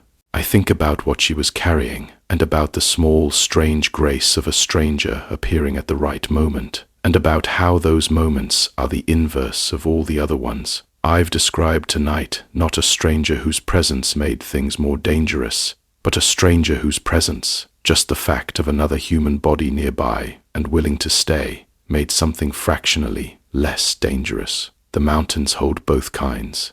They always have. I want to shift now further into Tennessee, because Tennessee has its own particular version of mountain fear, and I have spent enough time there to have collected enough of it. The eastern part of Tennessee, the part that is technically part of the same Appalachian range, the part that includes places like Cook County and Unicoi County, and the stretch of mountains along the North Carolina border, that part of the state has a quality that I would call watchful, not menacing, just watchful, like the landscape has eyes, or is at least very much aware that it is being moved through and has opinions about it. What I want to tell you about happened in Unicoi County, in a town called Irwin. If you know your Appalachian history, you may know Irwin for one of its more remarkable pieces of historical notoriety. It is the town where, in 1916, an elephant named Mary was hanged for the killing of her trainer, the event carrying such a density of historical strangeness and darkness that it has never quite left the town's identity, even 100 years on. But that's not what I want to tell you about. I want to tell you about Irwin in the present tense. I had a reason to be in Irwin that was entirely ordinary. I was visiting a woman I knew through work, a ceramics artist named Patrice, who had moved to the Unicoi County area about 3 years prior and had converted a large old building in a rural area just outside town into a studio and living space. She was one of those people whose energy makes a place feel more alive, and her studio was genuinely extraordinary: big industrial windows, the mineral smell of clay, shelves of work in various stages of completion, the particular combination of artistry and craft and mess that real working studios always have. I had finally arranged a weekend in late October to do it. The area around Irwin is beautiful in October to do it. The area around Irwin is beautiful in October, runs through the valley there, and in the fall the foliage on the ridges above the river is spectacular. Those southern Appalachian hardwoods going through their full range from yellow to orange to deep red in a display that has a different quality from the New England fall, that gets all the photographic attention, less neat, less postcard perfect, more wild and irregular, and in that way more genuinely moving. Patrice met me at her studio on Friday afternoon, showed me the work she'd been making, told me about the local scene. There was apparently a small but real community of artists and craftspeople who had moved to the area in the past decade or so, drawn by the low cost of space and the beauty of the landscape.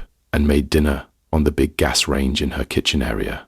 We drank wine and talked late into the night, and I slept in the studio's small guest loft on a bed that was surrounded by the smell of clay and glazes, and was genuinely one of the more pleasant sleeps I'd had in months. Saturday was a long, lovely day.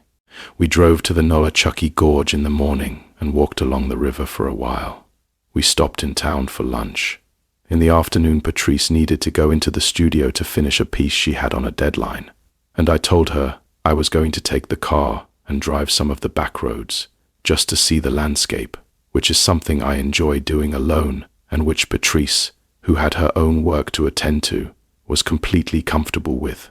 I drove south out of Irwin on a secondary road that climbed up onto the ridge and gave me views of the Nolichucky Valley on one side and the North Carolina mountains on the other, and I took small turnoffs when they looked interesting, the kind of exploratory driving that has no destination. The light was perfect, that low golden October afternoon light that makes everything look deliberate and composed. I had a good soundtrack. I was genuinely happy. I ended up on a road that the map labeled as it meandering through an area of older farms and homesteads. The farms sat back from the road. The road itself was narrow and in places rough, but passable, and several of them showed the signs of long abandonment that you see throughout those mountains. The old farmhouses settling back into the hillsides, the orchards going wild, the fields giving way to briars, and then to young forest. There is a particular beauty in that kind of abandonment that I have always responded to, a quality of patient reclamation. The land slowly but inevitably taking back what was built on it. One property caught my eye because the house was unusually intact for something that appeared to have been empty for a very long time. A front porch that was sagging but still there. There was a dirt path leading from the road to the house, not a driveway exactly, but a clearly defined track, passable in dry weather. On an impulse that I cannot fully explain, but that falls into the category of the curiosity that leads city-raised people to do things that locally raised people would recognize immediately as unwise, I pulled off the road and started up the path toward the house. I want to pause here and tell you something clearly. I was not intending to enter the property. I know the rules. I wasn't planning to trespass into the house. I was just going to get closer, maybe photograph it, maybe stand on the edge of the old yard and take it in from a few yards away. The kind of thing you do with an old, beautiful, abandoned structure when you're in a romantic mood about decay and reclamation and the long, slow work of time. I walked up the path. The grass on either side was tall and dry, the color of hay in October. There was an old apple tree that had dropped its apples weeks ago, and they lay in the grass, brown and collapsing, giving off a vinegary sweetness that mixed with the cold smell of the air. The porch steps were intact. The front door was closed. The windows on the ground floor were intact, unbroken, though clouded with years of grime on the inside that gave them a particular opacity, a blankness. I was standing in the old yard, probably 30 feet from the porch, taking in the house, when I had the clear and specific sensation of being watched. Not a vague unease, a specific directional sensation, like someone turning a flashlight on you from the shadows. I looked at the windows. I looked at the front door. I looked at the sides of the house. Nothing visible. I looked up. On the second floor, in the window directly above the front door, the central window of the upper story, there was a face. I want to describe this as carefully as I can because my ability to be accurate about it is limited by the combination of distance, bad light through a dirty window, and the shock of seeing a face in a place I had thoroughly convinced myself was empty. What I can tell you is this: it was a pale shape at the window, oriented the way a face is oriented, looking down at me. It did not move when I saw it. It simply looked. I left. I walked backward for 3 or 4 steps, then turned and walked fast back down the path to my car, and I got in and I drove. I did not look back at the house. I drove back to Irwin. I was shaking slightly. I noticed this when I tried to turn the music down, the slight unreliability of my own hands. I drove back to Patrice's studio, and I sat in her studio on a stool, and I told her what I had seen, or thought I had seen. She listened, and she was quiet for a long moment. And then she said something that I have thought about many times since. She said, "There are still people living in some of those old houses out there. They've been there for generations. Some of them don't really interact with anybody anymore." She wasn't saying this to be alarming. She was saying it as information, as context.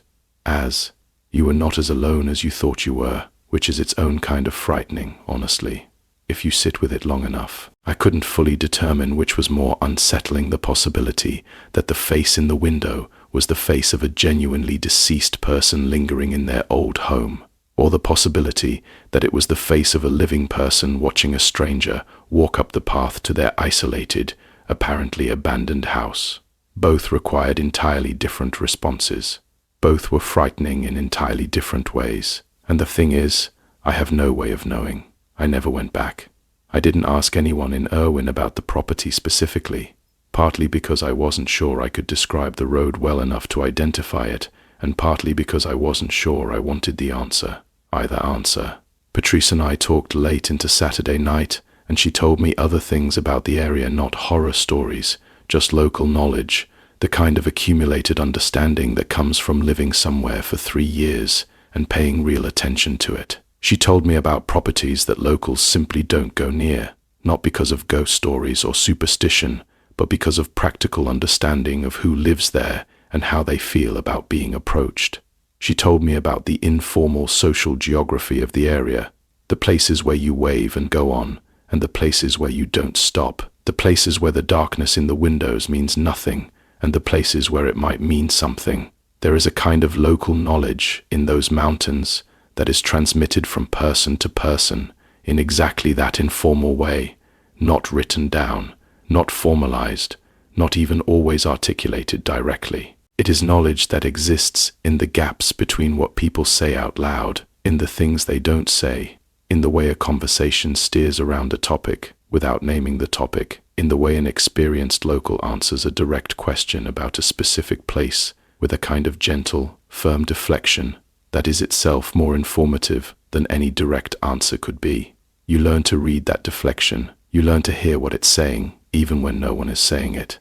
I came home from Irwin with a face in a window sitting in the back of my mind like a piece of furniture I kept bumping into in the dark.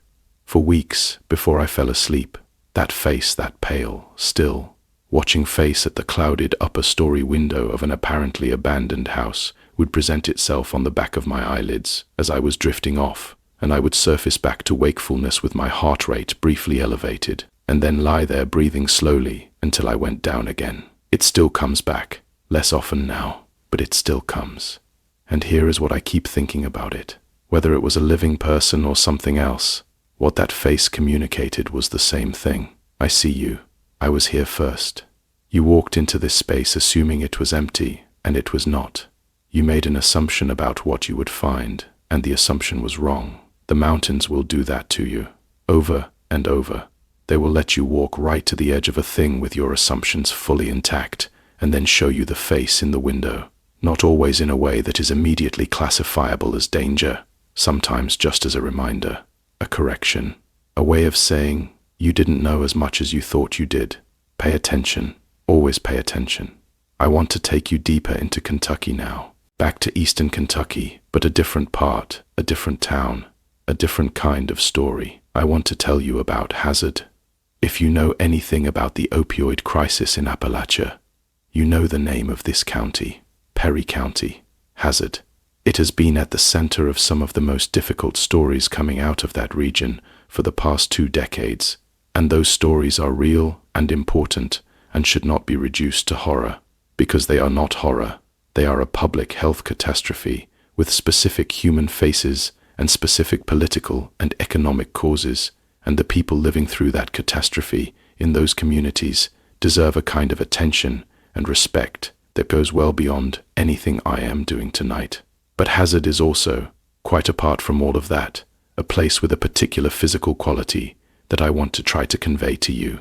It sits in a horseshoe bend in the North Fork of the Kentucky River, surrounded on nearly all sides by the mountains, and the mountains there, the Black Mountains to the east, the ridges of the Cumberland Plateau, all around, are very close, very present, On overcast days, and there are a lot of overcast days in that part of Kentucky in certain seasons, the clouds come down to the ridge tops, and the town sits in a bowl of gray sky and gray mountains, and the light is very flat and very even, and everything seems equally lit with the quality of a room in which all the shadows have been removed, but not by adding light, rather by the specific gray that takes the shadow's place.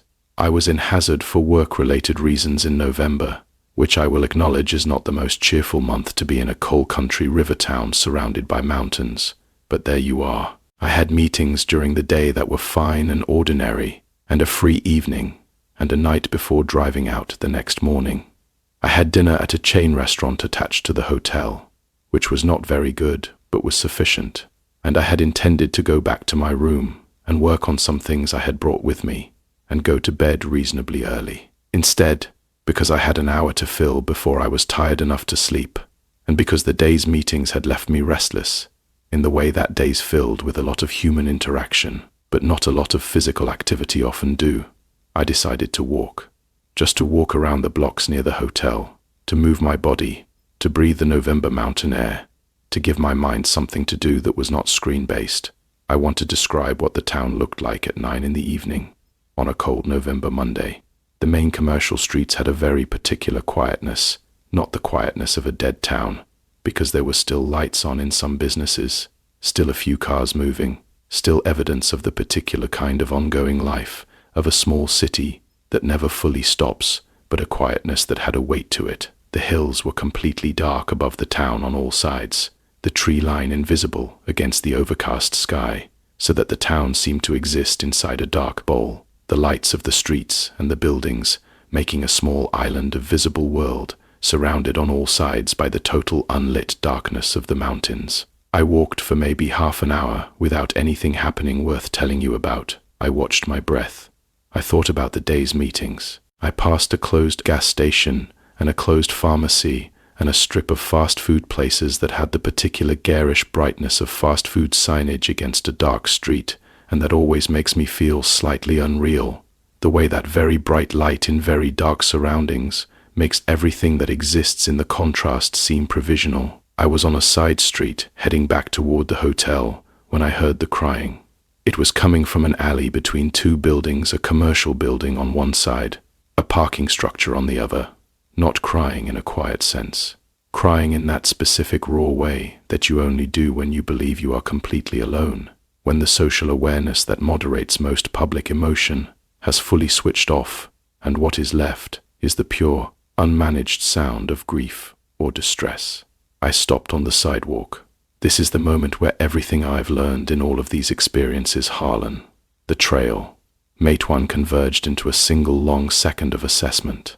Because the sound of someone crying in an alley late at night in a city does not have a single reading. It has several possible readings, and they diverge sharply from each other and require different responses. The most obvious reading is a person in genuine distress who needs help. Another reading is a person using the appearance or sound of distress as a lure. This second reading is the one that certain kinds of crime have taught us to hold alongside the first, and I hate that we have to hold it. I hate everything about the way we have to armor ourselves against the possibility that the sound of human suffering is a tool, but that is the world we navigate, and dismissing that reading entirely is its own kind of naive danger. I stood on the sidewalk, and I looked at the alley, and I could not see into it clearly. It was between two buildings, lit only by the overspill of the streetlight behind me, the first few feet visible, and then darkness. The crying was coming from further in, maybe 20 or 30 feet. I took out my phone. I turned on the flashlight and I pointed it into the alley without entering it. There was a young man sitting on the ground with his back against the parking structure wall, his knees drawn up, his face in his hands. He was maybe 20. He looked up when my light hit him, the way a person looks up when they are caught in a private moment, startled, defensive, embarrassed, and I could see that he was genuinely crying, had been crying for a while, his face wet and his eyes red, and the kind of awful puffy quality that long crying produces. I said, "Hey, are you okay?" He said, in a voice that was trying to sound annoyed, but that was too raw, and too vulnerable to fully pull it off, that he was fine. I stayed where I was, at the entrance to the alley, my light still on him. I asked if he needed anything. He said no. He said he just needed a minute. I asked if he was safe. Long pause. He said yeah.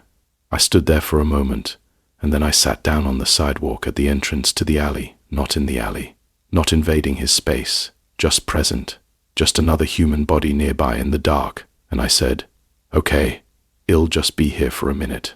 He looked at me from 20 feet away. I couldn't read his expression well in the sidewalk light, but I could tell he was assessing me. After a moment he said, you don't have to do that. I said, I know. We sat in our respective positions for several minutes without talking. Then he started talking. I am not going to tell you what he said, because those words weren't mine to keep. I will tell you that by the end of it, he had moved from the back of the alley to the sidewalk, and we were sitting on the curb, together in the November cold, and I had called the number he gave me a family member's number, and stayed with him until the car arrived. About 20 minutes later, the person who arrived was a woman I took to be his mother or aunt, older, who came out of the car with the specific, practiced urgency of someone who has done this before and knew exactly what she was doing, and barely looked at me, all of her attention immediately on the young man, which was exactly right.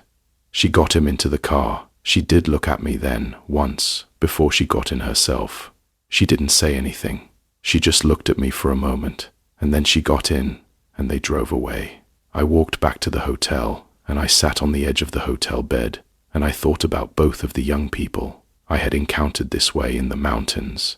The young woman on the Matewan berm, this young man in the hazard alley, and I thought about what they both held, and what the mountains held, and about how fear, the way I've been talking about it tonight, is not really the whole story of what the mountains have shown me. The mountains have shown me things that are frightening.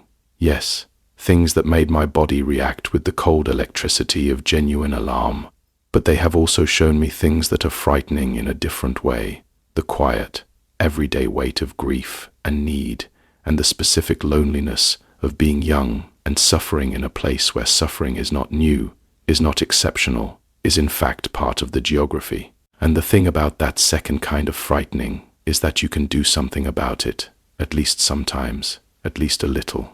Whereas the thing on the trail in the dark, the footprints in the frost, the face at the window, those you can only survive and carry and try to understand. I think about that more than I used to. The difference between the things we can only survive and the things we can actually change.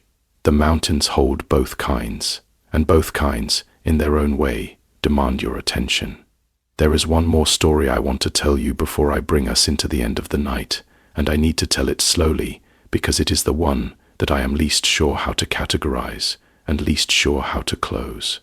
It is the one that I have thought about the most consistently over the years, the one that has changed its shape the most as I have returned to it, the one that I still don't fully understand, and that I no longer try to fully understand, having made a kind of peace with the not understanding that I think is the only honest relationship you can have with some things. This one is from McDowell County, West Virginia.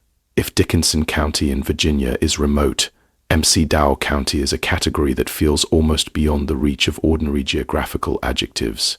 It is the southernmost county in West Virginia, sharing a border with Virginia to the south. It is in the coal fields.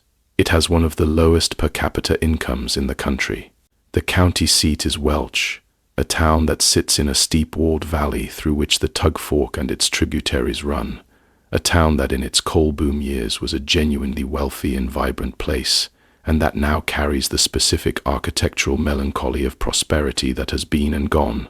The old ornate courthouse and the old commercial buildings on its main street standing with a kind of dignified ruin that is both sad and genuinely beautiful, in the way that all genuinely old things have a kind of beauty in their survival. I came to McDowell County in April. It was my third year of making these mountain trips, and by this point I had a relationship with Appalachia that was something more complicated than tourism, and something different from the belonging that comes only from having been born into a place.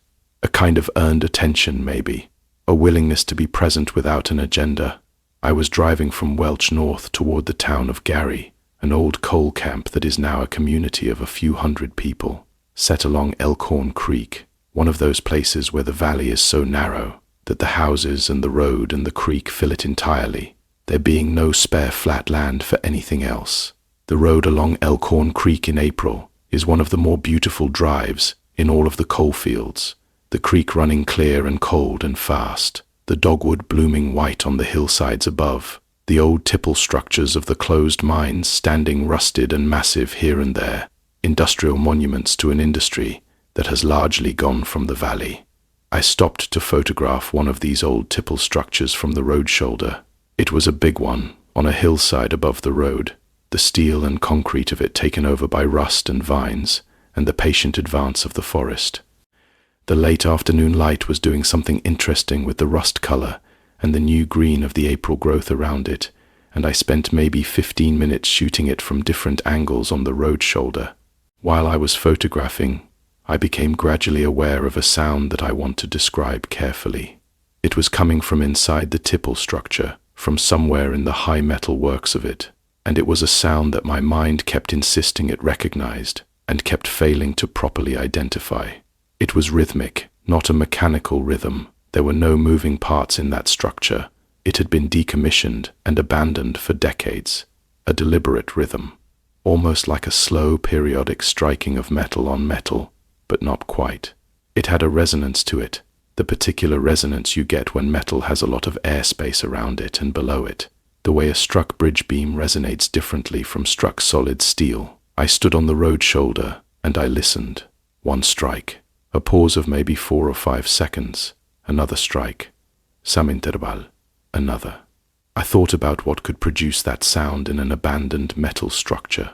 Wind, moving the structure slightly against itself, producing a periodic impact as parts shifted and struck. Bird starlings specifically, which will nest in any available cavity and which in the right conditions will make extraordinarily unexpected sounds. My mind worked through the possibilities in the ordered way. It has learned to work through them, not dismissing, but examining, holding each possibility against what I was hearing and seeing. But the wind was very light that afternoon, and the sound was too regular for wind, which is inherently variable, and the intervals were too precise, too consistent, not mechanical precise, not digital precise, but the kind of precision that a purposeful, deliberate action has when it is being performed at a chosen rate. I put my camera away. I looked at the tipple structure. I looked at the road in both directions empty. I looked at the hillside below the structure and above the road old timber and undergrowth, and the white points of the dogwood, nothing moving. I called up toward the structure. "Ella." The word felt slightly ridiculous floating up through the April air toward this massive rusted industrial thing. No response. The striking continued, once, then the interval, then once again. I got back in my car. I drove north toward Gary. The striking sound faded behind me, and then was gone, swallowed by the sound of the engine, and the creek, and the road. In Gary first stopped at a small store for a drink, the kind of small store that every small community in the coalfields seems to have, and while I was paying I mentioned, as casually as I could, that I had stopped to photograph the old tipple, a couple of miles back, and had heard a sound from inside it, a rhythmic sound, and I described it. The woman behind the counter, who was maybe 60, listened to this description with a neutral expression that I could not read. She said, "Which one is it? The big one on the left side of the road, or the one set further back?" I said, "The one on the left, the big one." She nodded slowly, the way you nod when you hear a piece of information you were not surprised to receive. She said, She handed me my change. I waited for more. There was a moment where I felt she might add something. Instead, she said, "You be careful on the road going out after dark. It gets narrow past the state line," and that was all. I drove out of Gary and back through Welch and south toward Virginia as the light was going, and I thought about that nod, the specific quality of that nod, the way it communicated. "Yes, I know what you heard, and no, I'm not going to explain it to you, and no, I'm not going to tell you what I know about it, because maybe it isn't explainable in a way that satisfies, or maybe it is explainable, but the explanation is something she has decided is hers to keep, or maybe it is something that the people who live in that valley, live alongside, and have an understanding with that doesn't require them to translate it for every visitor who stops to photograph old mining equipment. I drove home from McDowell County, and I have been back once since, in a different season, on a different road, and I did not stop at the tipple structure again. Not because I was afraid of it, exactly, but because I had the sense, even then, that I had already received the communication it was making, whatever that communication was, and going back would be a kind of either greedy or disrespectful second asking. Some things in those mountains are meant to be passed by once, heard once, filed away and carried forward, not solved, not explained, not posted to a forum for collective theorizing, just carried. I've been carrying it. And here we are, at the end of the night, you and me, with all of these things spread out between us in the dark, and I want to try to say something true about what they mean taken together, what they have made of me, over the years of moving through those mountains, and listening, and being frightened, and coming home, and sitting with it.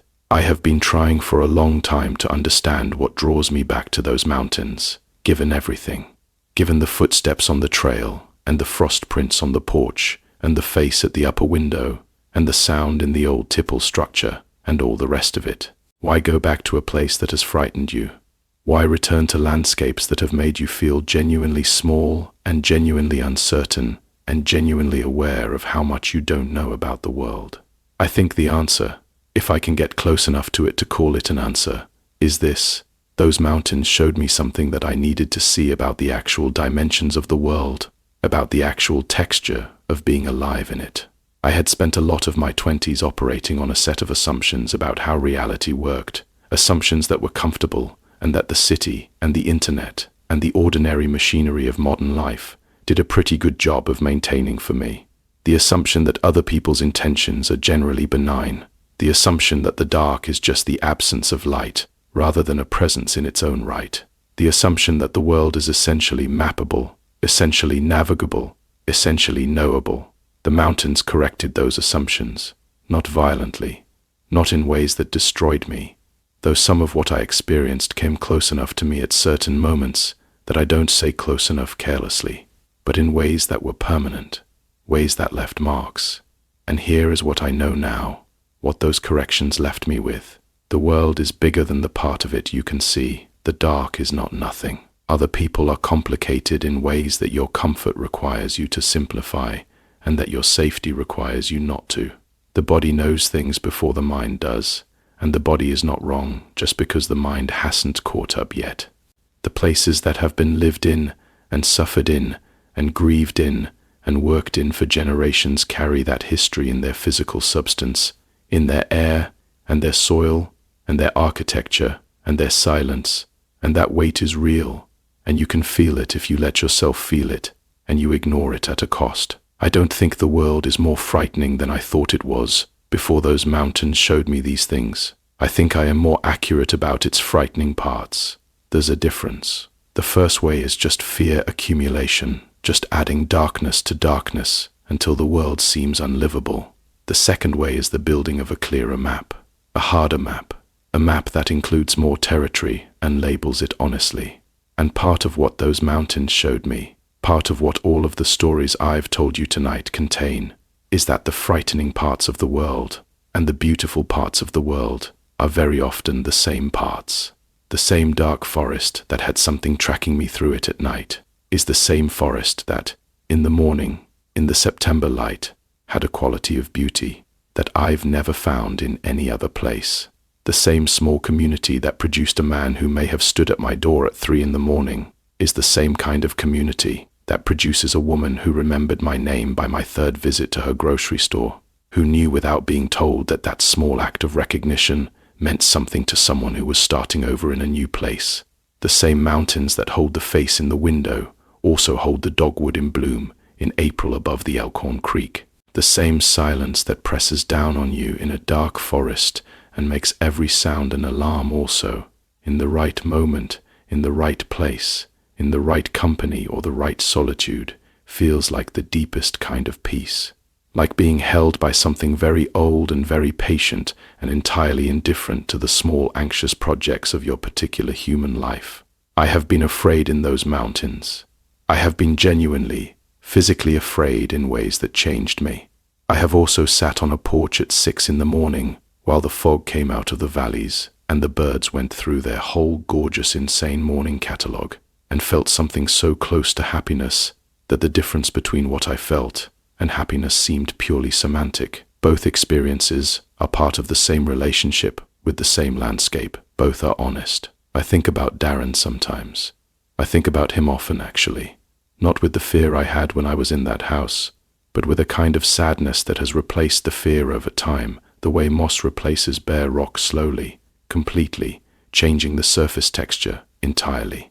I don't know what was happening in his life. I don't know what he wanted, or what he thought he was doing, or what drove whatever drove him. I know that he was a widower who had been issued a no-contact order by a woman in a nearby town. I know that he made someone uncomfortable enough that they called the county sheriff's office and moved out of the state. I know that his truck was found at a trailhead 25 miles away. None of those facts add up to a conclusion. They add up to a question. And I have learned to live with the question because the question is what there is. I think about the young woman on the Matewan berm and the young man in the hazard alley, and what they were carrying, and where they are now, and whether the world held them gently enough after those nights. I hope it did. I genuinely, deeply hope it did. There is no horror in those two memories, not really. There is just the weight of it, the specific, particular weight of human suffering in the places where suffering has been deepest and longest and most thoroughly ignored by the people with the power to address it. There is no resolution to that weight. There is no tidy escape from it into safety and relief the way there is from a creature in the dark or a person with bad intentions. That weight just sits there. It sits in the mountains and in the people of the mountains and in anyone who has spent enough time there to feel it properly. I want to tell you something about sleep, since that's where we're heading. Since this whole night has been about moving through the dark toward whatever comes after. Since you are, I imagine, somewhere in the gradient between waking and sleep already, your body already making the slow descent toward the place where the work of being conscious temporarily releases you. Sleep in those mountains is a particular thing.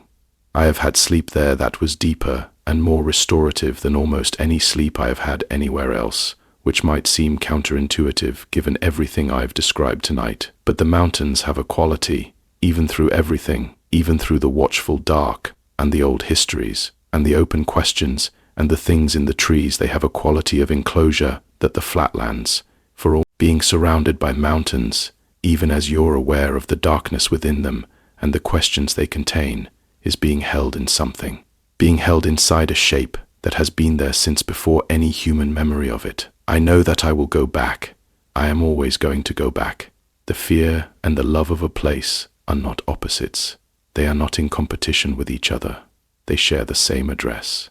The last time I drove through that country, through the long curving roads and the river valleys and the narrow main streets of the small towns with their old buildings and their hand-painted signs and their people living lives that are complicated and full and not reducible to any story someone tells from the outside. The last time I drove through, it was late spring, and the whole landscape was that specific, overwhelming green that early Appalachian spring produces, the green of 1,000 different plant species, all putting out their new leaves at once, the ridgelines impossibly lush, the creek banks thick with fern and rhododendron, the air carrying the sweetness of all of it. I drove with the windows down, and I breathed it in, and I thought about everything I've told you tonight, all of it, held it all in my mind at once, the fear and the beauty and the grief and the wonder, and I drove through the green morning light, and I felt it the way you feel things that are true and large, and that you are not entirely equal to, the way you feel the fact of your own smallness, not as diminishment, but as proportion, as the body remembering the actual size of the world. I drove, and the mountains moved around me the way they always do, patient and enormous, and full of their own unfinished business, their own long continuity of darkness and light and season and silence and sound, indifferent to me in the very best sense of that word, the sense that means I was free inside it, free to be frightened and free to be moved and free to be alive in whatever temporary, imprecise way I was managing, which is to say the only way any of us manage, which is to say, this way, now, in this light, in this cold, breathing this air, carrying everything we carry into whatever comes next. Thank you for being here tonight. Thank you for listening. Thank you for letting me sit beside you in the dark and say these things out loud. Get some rest. Let the mountains hold you gently. And whatever walks in the dark outside your window tonight, give it no more than it needs, and keep your own heart close. The mountains are very old, and they remember everything, and somewhere in their memory, you are already there, a small warm light, moving through the dark, finding your way home. Let me keep going deeper, because there is more to tell, and the night is long, and I promised you I would not stop until we had seen all of it. There are more towns, more roads, more moments that I have not yet given their proper weight, and you deserve to hear them fully, every detail, every breath of mountain air, every sound that came from where there should have been silence. I want to tell you about Grundy, Virginia. Not the dark story about Grundy. I'll get to the dark story, but I want to start with what Grundy is, because the place itself is important to understanding what happened there, and to understanding why it stayed with me the way it has. Grundy is the county seat of Buchanan County, which is in the far southwestern corner of Virginia, right up against the West Virginia line. It sits in a valley carved by the Levissa Fork of the Big Sandy River, and the mountains come down so close on every side that when you are standing on the main street of Grundy on a gray day, the sky directly above is a narrow strip, and the mountains fill everything else.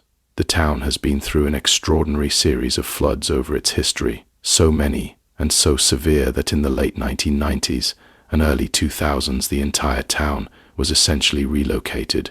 The buildings physically moved or demolished and rebuilt on higher, flood-resistant ground, a feat of civil engineering and communal determination that I find genuinely remarkable, and that has given Grundy a particular quality of being both very old and very new, a place that is simultaneously deeply rooted in its history and occupying a completely different physical relationship to its landscape than it did a generation ago.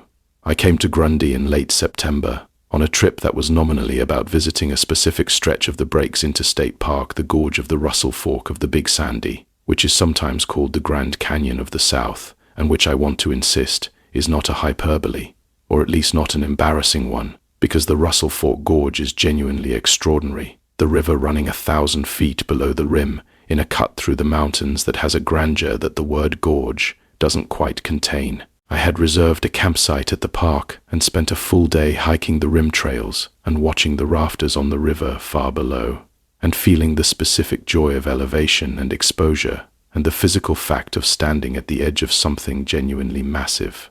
It was the night before I went to the park that things happened, when I was in Grundy proper, looking for dinner. I want to take time with the setup here because the setup is where the story lives for me, where the thing that was happening was already in motion before I had any awareness of it. I had checked into the motel, a clean, functional room at the edge of the main commercial strip, nothing remarkable, and had gone out on foot to find somewhere to eat. The evening was that September perfect cold, around 50 degrees, the sky clear and dense with stars in the way that mountain sky is dense with stars when you are far enough from the light pollution of any major population center. I walked the main street, which was mostly quiet on a weekday evening, a few businesses still open, the particular light of a small mountain town at night, warm windows, not very many of them, spread out along a road that has too much empty space between things to feel quite urban.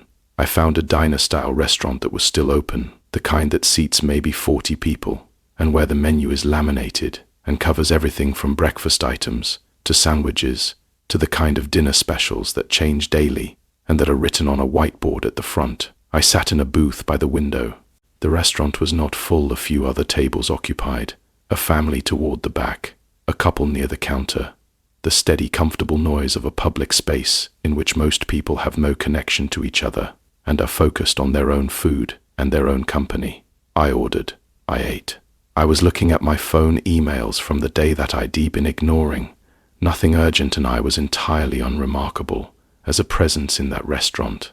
Just a solo traveler having a dinner and looking at their phone one of the most invisible activities in contemporary public life. There was a man at the counter. I noticed him in the way that you notice the other occupants of a space you're sharing, automatically, without particular focus.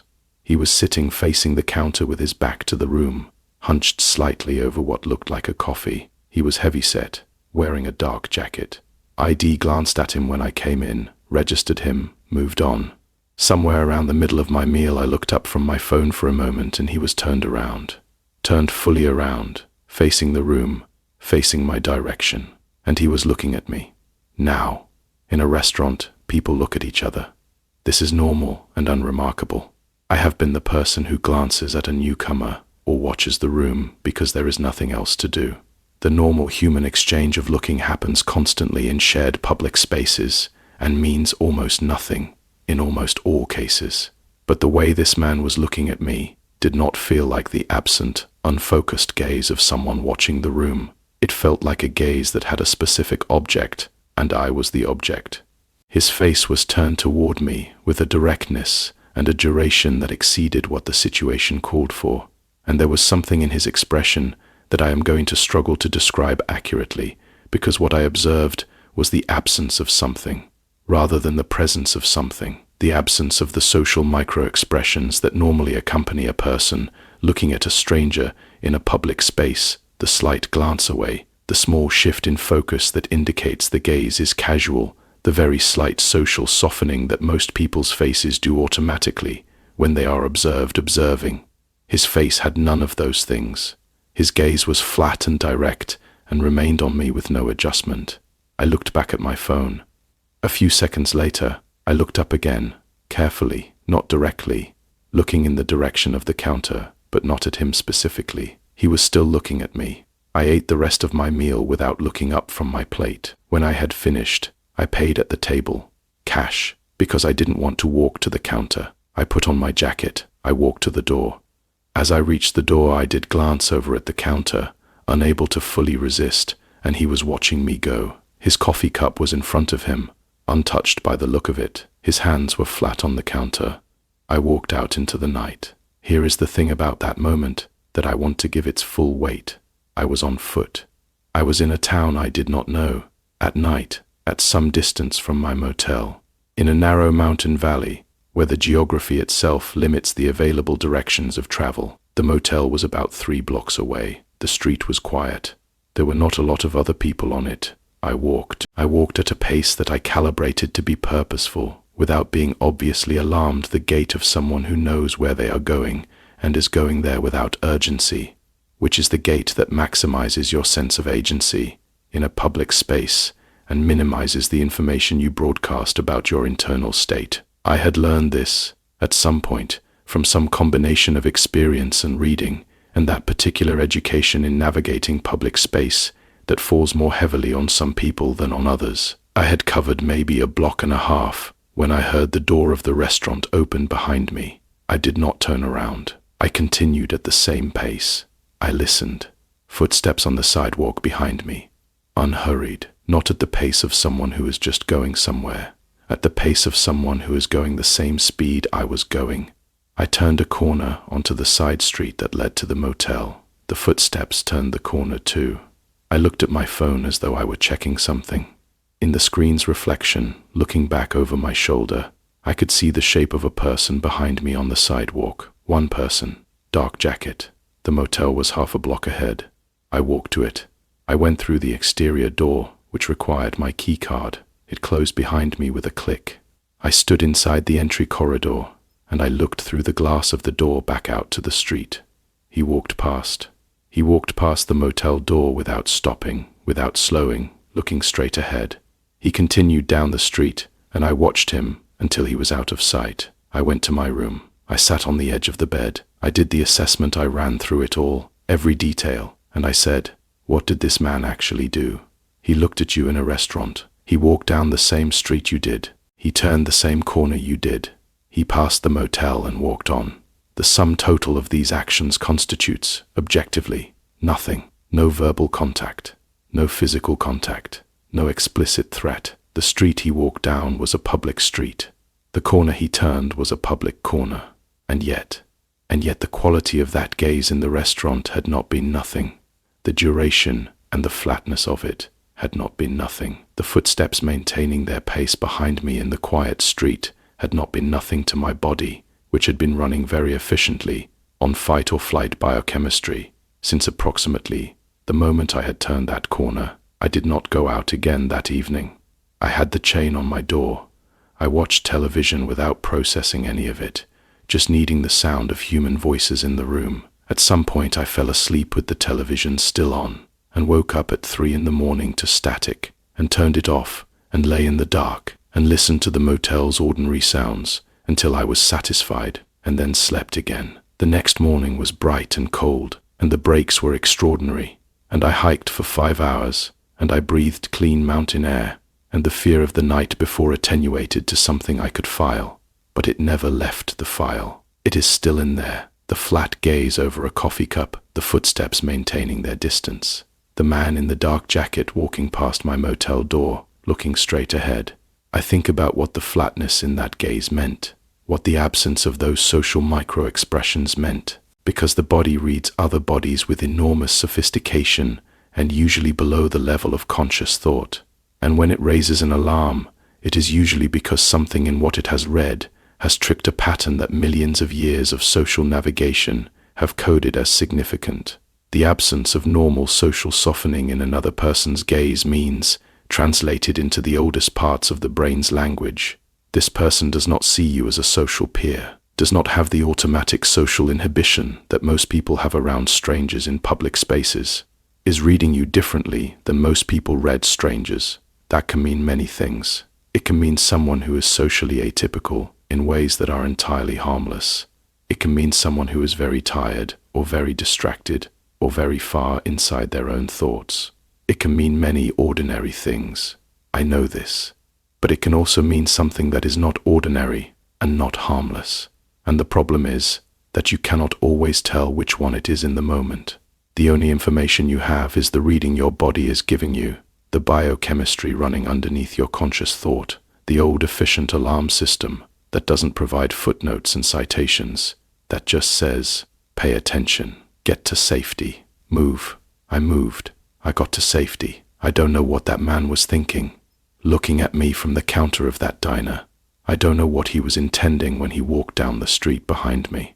I don't know if there was any intention at all, beyond the coincidence of two people walking the same route. I know what my body told me, and I know what I did about it, and I know that I was fine. I got back to my room. I locked my door. I slept. That has to be enough. The not knowing has to be enough, because it's what there is.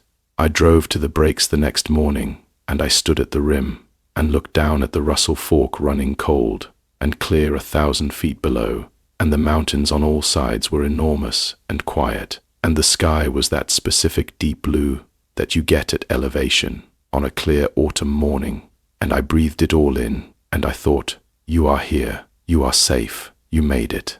Another night in the mountains, another night of navigating the things that live in the dark, and the things that live in the spaces between ordinary events, and the things that make the body run on adrenaline in a quiet motel room at 9 at night.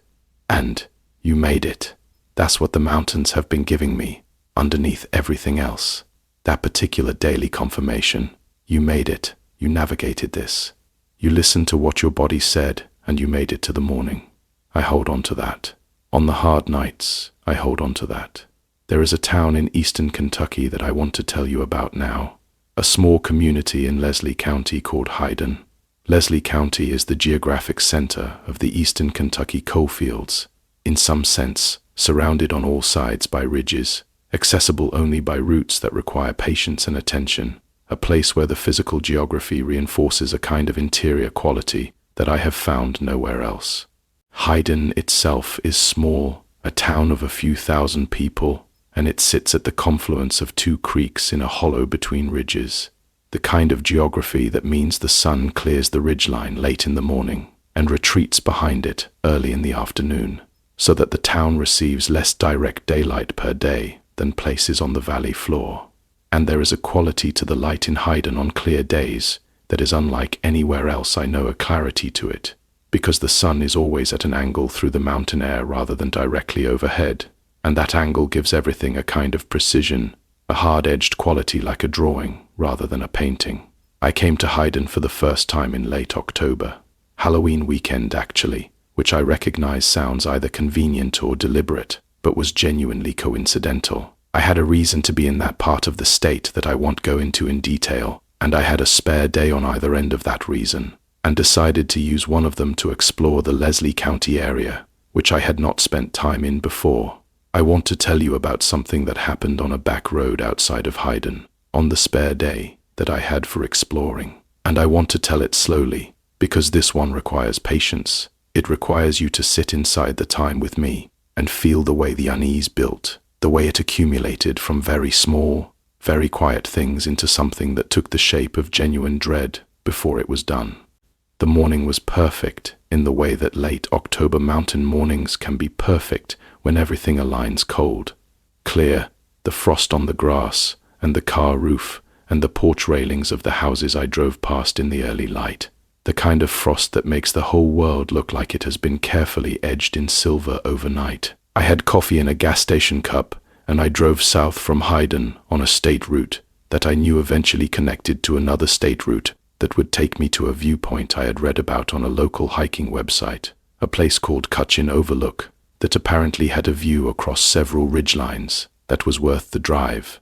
The state route south of Hyden passes through a handful of small communities, not towns exactly, more like the places where several families have lived for generations in proximity on either side of a road, the houses spaced at irregular intervals, the yards containing the accumulation of a specific human life, garden beds, outbuildings, old vehicles, firewood stacks, the occasional livestock. These communities don't have names on most maps, but the people who live in them know them by name, and have known them by those names for a long time. About 12 miles south of Hyden, the state route was joined by a county road coming in from the left, and at that junction, there was a small church, one of those white clapboard mountain churches that are absolutely characteristic of the region. A single-story building with a small steeple, the paint fresh enough to suggest active use and care, the churchyard containing perhaps a dozen graves surrounded by a low iron fence that was old but maintained, a handsome little building. I stopped to photograph it because I have always been drawn to the particular quality of those mountain churches, the way they manage to be both humble and dignified at the same time, the way they sit in their landscapes as though they grew there. I was photographing the church from the road shoulder when I became aware of a man watching me from the driveway of a house, about 50 yards up the road from the church. He was standing at the edge of his driveway, not quite on the road, with his arms at his sides, watching me. He was older, late 60s or 70s, I thought, though mountain sun makes exact age reading difficult, wearing overalls and a canvas work coat. He was just standing and watching. I waved. He did not wave back. He watched me. I considered this for a moment, then went on photographing. He continued to watch. This was his territory, essentially his home on his road, and a stranger stopping to photograph his neighbor's church. His watching was not particularly alarming read from that angle. I would probably watch too, in his position. I finished my photographs, got back in the car, and drove on. When I passed him, I slowed to a polite speed and raised my hand again from the steering wheel, the country road greeting. He watched me go without returning it. Fine. I drove on. The county road to the overlook was narrower than I expected, and the pavement deteriorated as it climbed, the surface becoming rough, and in places showing the irregular patchwork of repeated local repairs. The road wound up along a ridge, with a drop-off on the left side, that was not extreme, but that required attention, the guardrail present in some sections, and absent in others. The forest was very close on the right side, second-growth hardwood, the trees bare of their leaves by late October, their grey trunks giving the close forest a stripped, structural quality that the summer's full leaf would have hidden. In the early morning light slanting through those bare trunks, the forest looked deeply regular, almost patterned, like the inside of a very large and entirely natural architecture. I found the overlook. It was nothing elaborate, a pull-off on the left side of the road, a low wooden rail at the edge, and beyond the rail a drop to the valley below, and the view of 3 or 4 successive ridgelines diminishing into blue haze in the west. The view was worth the drive, genuinely. I stood at the rail for a while and drank my remaining coffee, which had gotten cold, and looked at the ridges and thought about nothing in particular, which is a condition I try to create for myself as often as possible, and that those overlooks make easier. I was turning to go back to my car when I heard a sound from the road behind me, a vehicle coming up the county road toward the overlook. I could hear it before I could see it, the engine, the tires on rough pavement, the sound growing as it climbed the ridge. A pickup truck came around the bend in the road and slowed as it approached the overlook pull-off, and then stopped, not pulling in, sitting on the road beside the pull-off with its engine running. The driver was the man from the driveway, the man in the overalls who had watched me from the road shoulder by the church and had not waved back when I waved. He was sitting in the driver's seat of an old truck, the engine running, looking at me across the 10 feet of pull-off between us. The cold that went through me then was not metaphorical. It was physical. It started in my chest and moved out through my shoulders and down my arms, and it had a specific quality that I can only describe as a sudden and total reassessment of my situation. The mind doing a very fast recalculation, inputting the new fact, this man followed you here, and producing a new output, you are alone on a mountain road, in a place where no one knows exactly where you are, and this man followed you here, and the body receiving that output and responding immediately, appropriately, with the old chemistry. I looked at him. He looked at me. The truck's engine idled. I walked to my car. I kept my movements steady and direct. I got in and I started the engine. The truck did not move. I had 2 options. Drive forward on the county road, which meant driving past the truck past him in a space that would put my car within feet of his truck, or reverse back the way I had come, back down the ridge, which meant turning my back to him and driving away from him on a narrow, rough road with a drop-off. Neither option was appealing. I chose to drive forward. As I came level with the truck, he turned his head to watch me go. I kept my eyes forward on the road. I watched him in my mirror. He did not follow. He sat in the pull-off as I drove away around the next bend, and then he was out of sight. I drove back down that county road, probably 20% faster than I should have, given the condition of the road, and I reached the state route and turned north toward Hyden, and I drove with both hands on the wheel, and my eyes checking the rear view every 30 seconds for the first few miles. He did not appear in my rear view. He did not follow me. By the time I was back on the better roads approaching Hyden, my hands had stopped shaking, but my body was still running hot, still processing the adrenaline from standing at that overlook railing and watching a truck I recognized pull up beside my car. I got gas in Hyden. I sat in the gas station parking lot for a while. I called someone, I don't even remember who, just to hear a familiar voice, just to hear someone who was not on a mountain road in Leslie County. I have asked myself many times, over the years, whether the man in the overalls was simply a local person who also wanted to see the overlook that morning, and whose presence there, after I'd seen him near the church, was an alarming coincidence rather than a deliberate following. That is possible. That is genuinely possible. Those roads are not heavily trafficked, and the same people use them for their daily movements, and a person could plausibly be going to that overlook for entirely independent reasons at the same time as me. But the driving to the church junction and back would have added miles to any route from his house to that overlook if his house was indeed on the stretch of road I had seen him on. The church was south of the junction. The overlook was up the county road to the west. His house was on the state route south of the junction. The natural route to the overlook from his house would not have taken him past the church at all, unless he drove past the church to watch me photograph it and then drove on to the overlook ahead of me and waited, unless he saw my out-of-state plates and my camera and decided to see where I was going, unless the watching from his driveway was the first step of something that, in the event, came to nothing because I kept my composure and drove out. I don't know. I will never know. But that specific quality of cold that went through me when I recognized the truck in the pull-off, I have not forgotten it, and I don't think I will.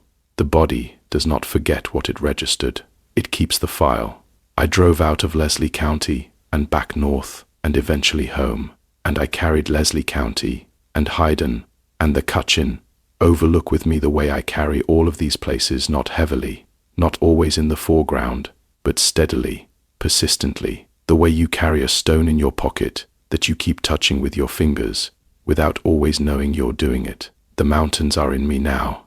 All of those drives, and those roads, and those moments of fear and wonder, and grief, and connection, they are in me in the way that places get into you, when you have been genuinely open to them, when you have let them teach you things, even when those things were frightening, and even when the teaching was uncomfortable, and even when you would have preferred, in the moment, to be somewhere else.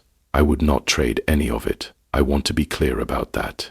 Even the worst of it, the porch footsteps, the trail tracker, the flat gaze in the diner, even those, because they are part of the same relationship. They are part of the same deep, ongoing, occasionally terrifying, frequently astonishing education in what it means to be a small creature in a very large and very old world that does not arrange itself for your comfort. There are places in those mountains, I've been to some of them, and heard about others from people who know them better than I do, where the sense of the world being larger than you can see is not a threatening thing, where it is simply the air itself, the quality of the light, the particular way sound travels through a deep hollow in the early morning before anyone has moved in it.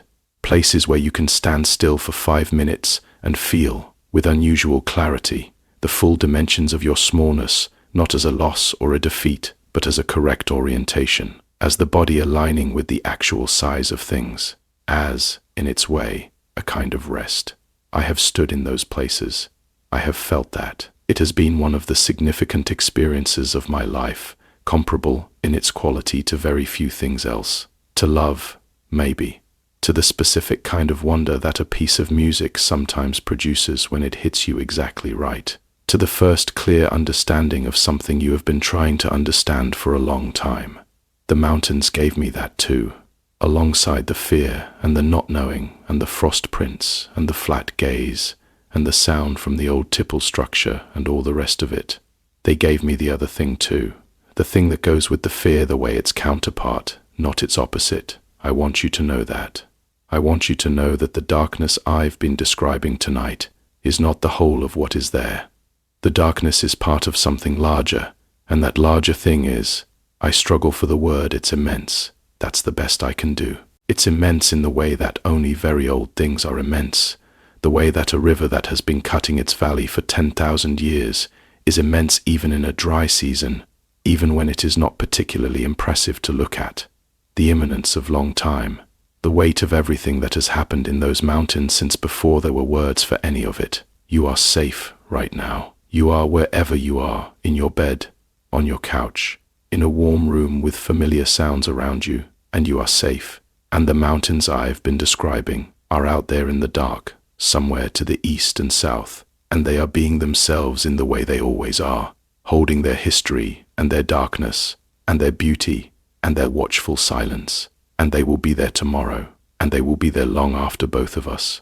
And that continuity, that vast patient permanence, is both what makes them frightening and what makes them finally a kind of comfort. Sleep now. Go slowly into the dark. Let the fear I've put in your chest tonight settle down to its proper size, which is small, which is the right size for fear in a safe room with a door between you and the outside world. And if you hear something, late tonight, in the quiet of a sleeping house, a step on the stairs, a sound from a room you didn't leave anything to make sounds in, the particular too dense silence that follows a sound, listen to it. Let your body tell you what it thinks. And then decide, you know how now. The mountains are very old and they are still watching, and everything you carry from this night forward is part of what they've given you.